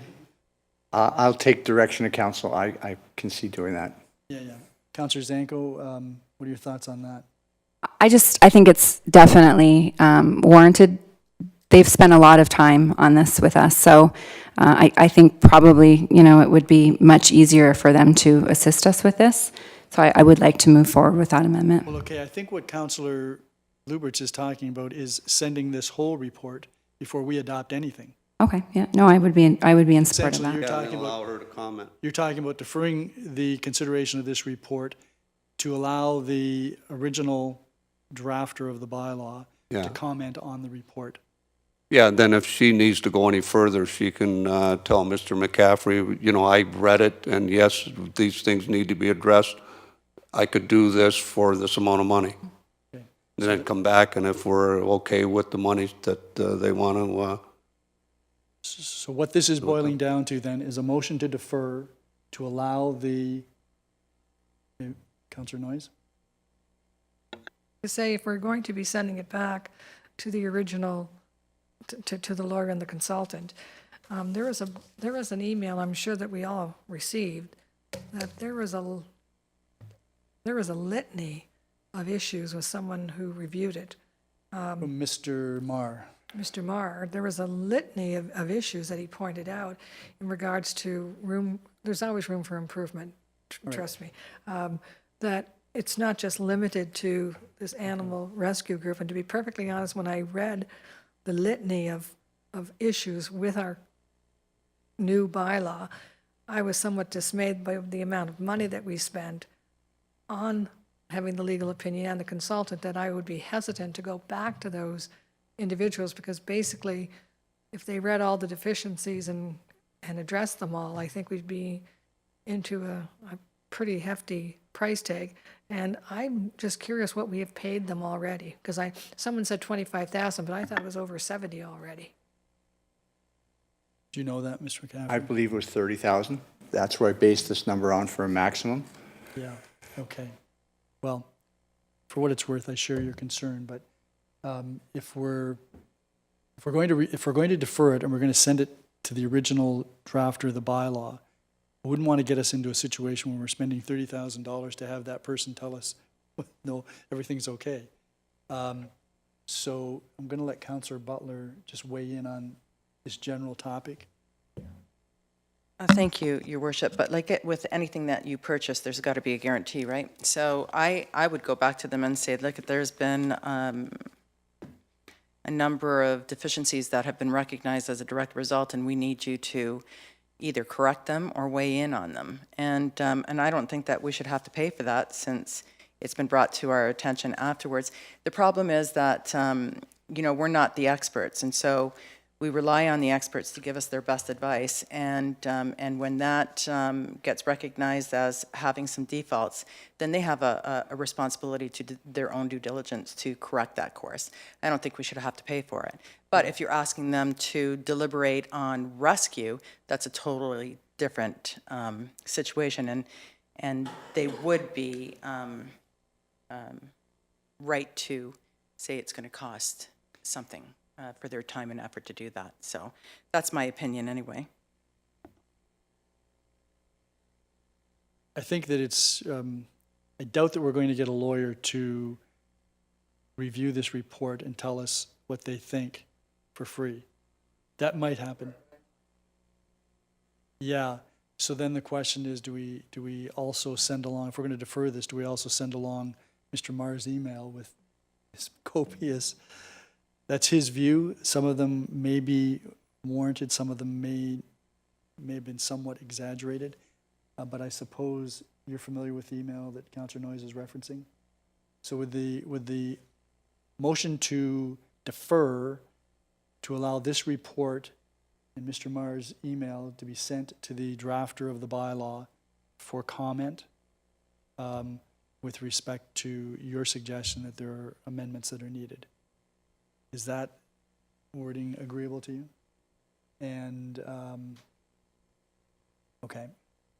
We can't really send it to a specific date, Madam Clerk, because we don't know what the timeline would be. Should we try to put a time frame in here? I think we should try to put some kind of time frame. Should we need more time, staff can always bring back at that date a memorandum, just suggesting that we need a little bit more time to hear from the party that we've sent it to, which is what we normally would try to do. So we have a council. We have a committee meeting. No, we have the June council meeting is actually June the 13th. That's not quite 2 months. I don't know whether that's going to be adequate, but why don't we target that and see? And if we need more time, we can always give more time. So, Madam Clerk, do you have adequate information there as to the...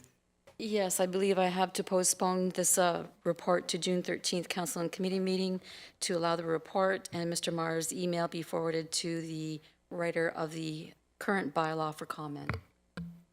Right. Any question as to timing? All those in favor? It's unanimous. That then gives me the chair back to Councillor Dubanow.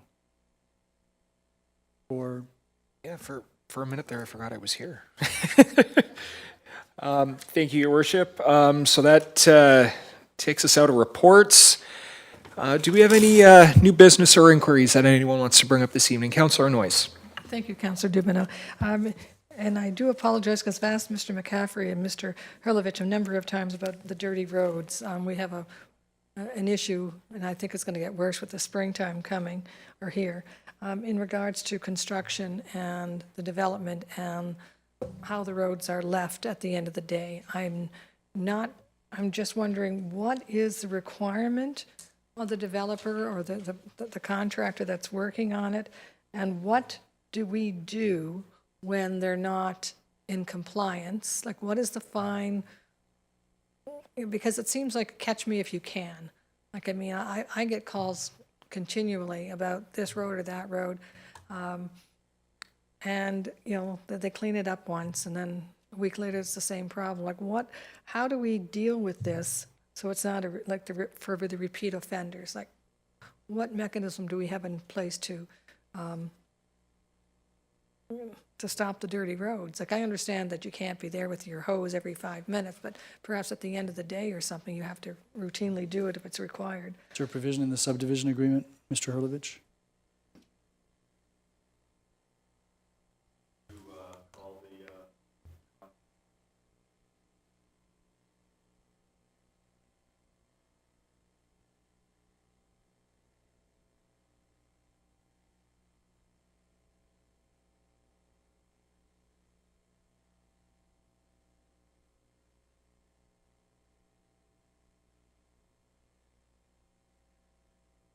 Some of the developers are more attentive than others, and the problem in Douglastown is that there's only two ways in and out, and when one of them is the location for the construction site, I've driven past there. I'm sure Councillor Noyes has been out there many times, and the builder could be a bit more attentive. There's no question. So perhaps that's something you could bring to Mr. Jennings' attention, and we may have to do what we have to do. Councillor Noyes? anything Thank you, Mayor, for that. Again, I want, oh, Mr. Dubanow, It's been a long night. you just got a raise. But I was all looking at good. the mayor when I said it, so anyway. I'm just wondering, have we ever fined them? Have we ever, like, I mean, this catch me if you can has got to stop. Mr. Hurlovich, I'm just wondering, would this typically be something if they don't respond to a request by the municipality or a member of staff? Is that when we would proceed to fining, or is there a defined pattern? Perhaps you can shed some insight. It's an issue I've run into as well. I understand where Councillor Noyes is coming from. Yes, to your worship, to the councillors. I'm not sure whether we have an administrative penalty, which would be the most effective, because they would immediately have to pay to the municipality. But if what we're talking about is a fine, then what we're talking about is having to actually catch them, tracking dirt onto the road, record that, charge them with an offense, wait for a court date, and then hope that we have a judge who sees in favor of the town. And then, of course, that money is split. If I can expand on what Councillor Noyes asked very quickly, is that something we could integrate, perhaps just touching on what the mayor mentioned about subdivision agreements or agreements with the municipality, getting into administrative penalties? Is that perhaps a road we can go down as part of agreements, as part of these developments and subdivisions that go in? I would have to look into that with our lawyer and Mr. McCaffrey. Thank you. Councillor Noyes? Thank you, and I do realize it's a problem that's not easily solved, because it's a problem that's here one day and gone the next, and, you know, depending on the weather, it can be around for a long time. But as the mayor mentioned, is that there's one road, really only main road that's going in, and if it's a mess, or the road leading up to that road is a mess, then the residents are concerned when they're when they're walking there. And some of these roads don't have any sidewalks either, so they have no choice but to walk in the mud. So I can understand their position, and I trust that we'll hopefully get some a process or something that we can refer to. The second question I have is, I noticed last week and this week when I'm driving down Garrison Road, the one piece of property that was for a site plan for a cannabis operation is for sale, if I'm not mistaken. I think you're correct. It's up Yeah. for sale. My question is twofold. Who's taking care of the property? Because it's still a mess. The fence is still half down. And so close to the town hall. I mean, it really, it's kind of like it doesn't help our appearance, the town's appearance, having a situation like that so close to town hall. The other thing is, does the license, because we went through this whole process of the site plan, does the license then for the cannabis, well, I know the government licensed it, but does the site plan go with the property then? Or if a new owner buys it, do we start the process again? Mr. Hurlovich, I think I know what you're going to say for both of these, but go ahead and fill in Councillor Noyes, please. Yes, again to the councillor, the site plan is registered on title, and therefore it travels with the property, would be effective on any future purchasers. Was there a second? Oh, about the fencing itself, I would have to check with our enforcement office to see what's the status. Yeah, I think we had an outstanding, I think there was a property standards order on that. I've made a note of it. Thank you. Thank you. Councillor Noyes? And thank you for that. And I would imagine the license doesn't go with it, but the site plan agreement or whatever would. Thank you. Thank you, Councillor Noyes. Any other members of council? Councillor Butler? Thank you, Mr. Chair. I too have a similar issue on Thunder Bay Road by Ridge Road, where it looks like there's a mudslide on that road. And I couldn't believe it when I saw it myself and thought, what is happening here? So I wonder if there's a comment from planning on that one. Do you have a comment, Mr. Hurlovich? Yes, I do. The same comment as the comment to Councillor Noyes. Appreciate it. Thank you very much, Mr. Hurlovich. Councillor Butler? Yeah, I just wondered if he was aware of it. That's all I was wondering. And then the other question, I think I have to wait for infrastructure. I'm sorry. Thank you. Thank you, Councillor Butler. Councillor Zanko? Yes, thank you. I just wanted to actually comment on both Councillor Noyes and Councillor Butler's concern. I had a very similar issue in my ward. And Mr. Jennings, what he decided to do was every Friday, he would make sure a staff member went out to inspect. If the road was not clear, he would make sure that town trucks came out and cleaned the road. This way, obviously, it was kind of a compromise because work is being done Monday to Friday. Usually contractors are not working over the weekends, and over the weekends, residents are out with their children. So I don't know if that's an option, maybe, in this case. I think Mr. Hurlovich is writing that down to look into that for you, Councillor Zanko. Oh, it was just more of a comment. Okay, fair point. Any other members of council? Any comments on the business status report, Your Worship? I wonder if we could get some indication of what is going to be going forward in May. We must be getting close to the date where notices have to be sent out on some of these public meetings, and I see that there's a number that are tentative and they show up on a couple of dates because we're not quite sure where they're going. I wonder if there's been any further clarity on that. I see Mr. Hurlovich standing up, so I think we have some insights for you, Your Worship. So, Your Worship, so for the May 9th council meeting, we have two applications, one on Alexander Road, one on Gorham Road, that would be proceeding to a public meeting. On May the 9th? May 9. Okay. May 16, we have a bit of an issue, and that is we had hoped to schedule two public meetings. However, in contacting the newspaper, we found that they actually do not have any space available to put the notice in the paper. And so therefore, we can't put the notice out for May 16 meeting. And so we're looking at possibly putting one of those public meetings over to the regular council on the 30th of May.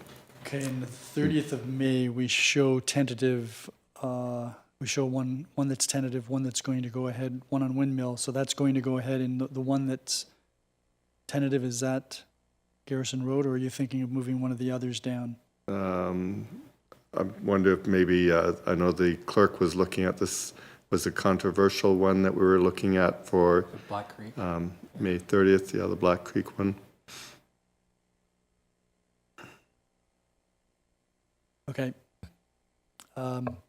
Just wondering what I'm going to miss on the 16th because I won't be here. It'll be the first meeting in decades. A while. Ever, except for the COVID. Yeah, I was just saying it's number 2.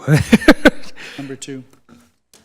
And you, But- over that kind of a career on council, that's pretty impressive. You're only number 2.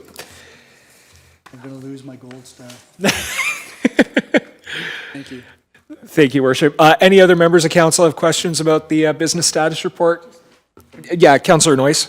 Just one comment. If the open house that we had in Black Creek, I think 2 Thursdays ago, is any indication of the community response, I think we had over 100 people at the open house. So we would be prepared for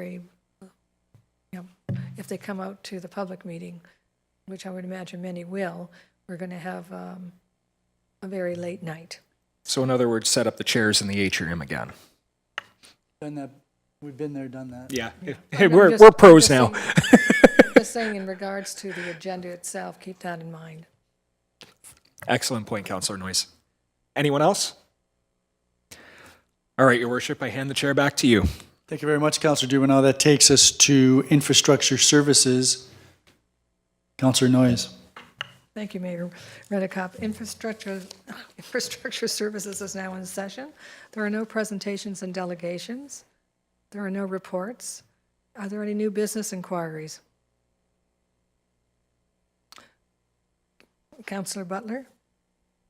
Thank you, Madam Chair. There are several lights on Garrison Road that are out, and I just wondered if infrastructure knew about those. Mr. Welsh?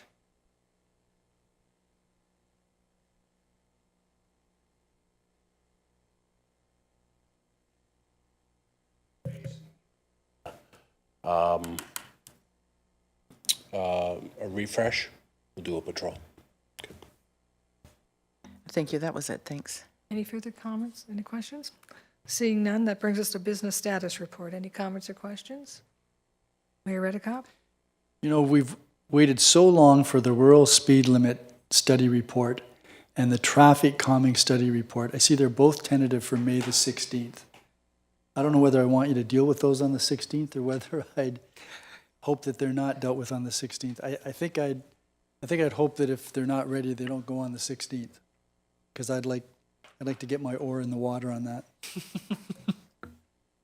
I'm not sure if there's a question in there or just a No, comment. just a subliminal comment. Okay, thank you. I'm sure Mr. Walsh will consider changing the date or on that. Well, when you're dealing with Mr. Waltz, subliminal is often quite.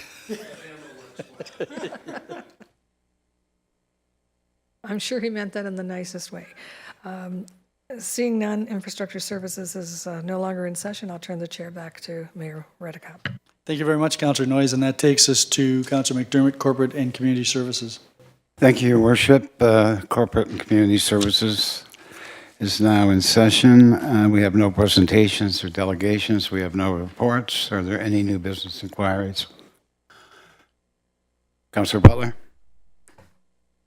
Thank you, Mr. Chair. I did have one question. It was a follow-up question with respect to the wage report. Would we happen to have an ETA on that? I know Jonathan's not here today, so. Thank you. You okay? Okay. Anything else? Kim? I'm sorry, Councillor Zanko. That's okay, thank you. Just an inquiry. Now that we're back in chambers and we are having public meetings, I just wanted to see if we can perhaps have water for residents that are speaking. I know last week, it's so dry up there when you're speaking, and I know a number of residents were having issues with coughing and dryness, so if we can go back to that, that would be great. I don't know who arranged that, but something to consider.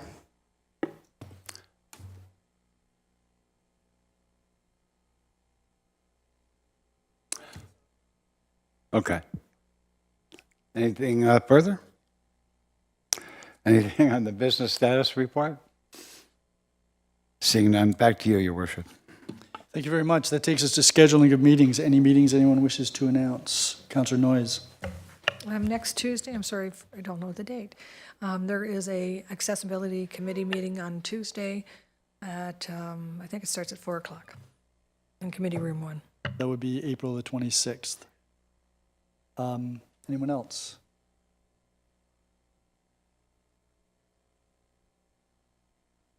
We have an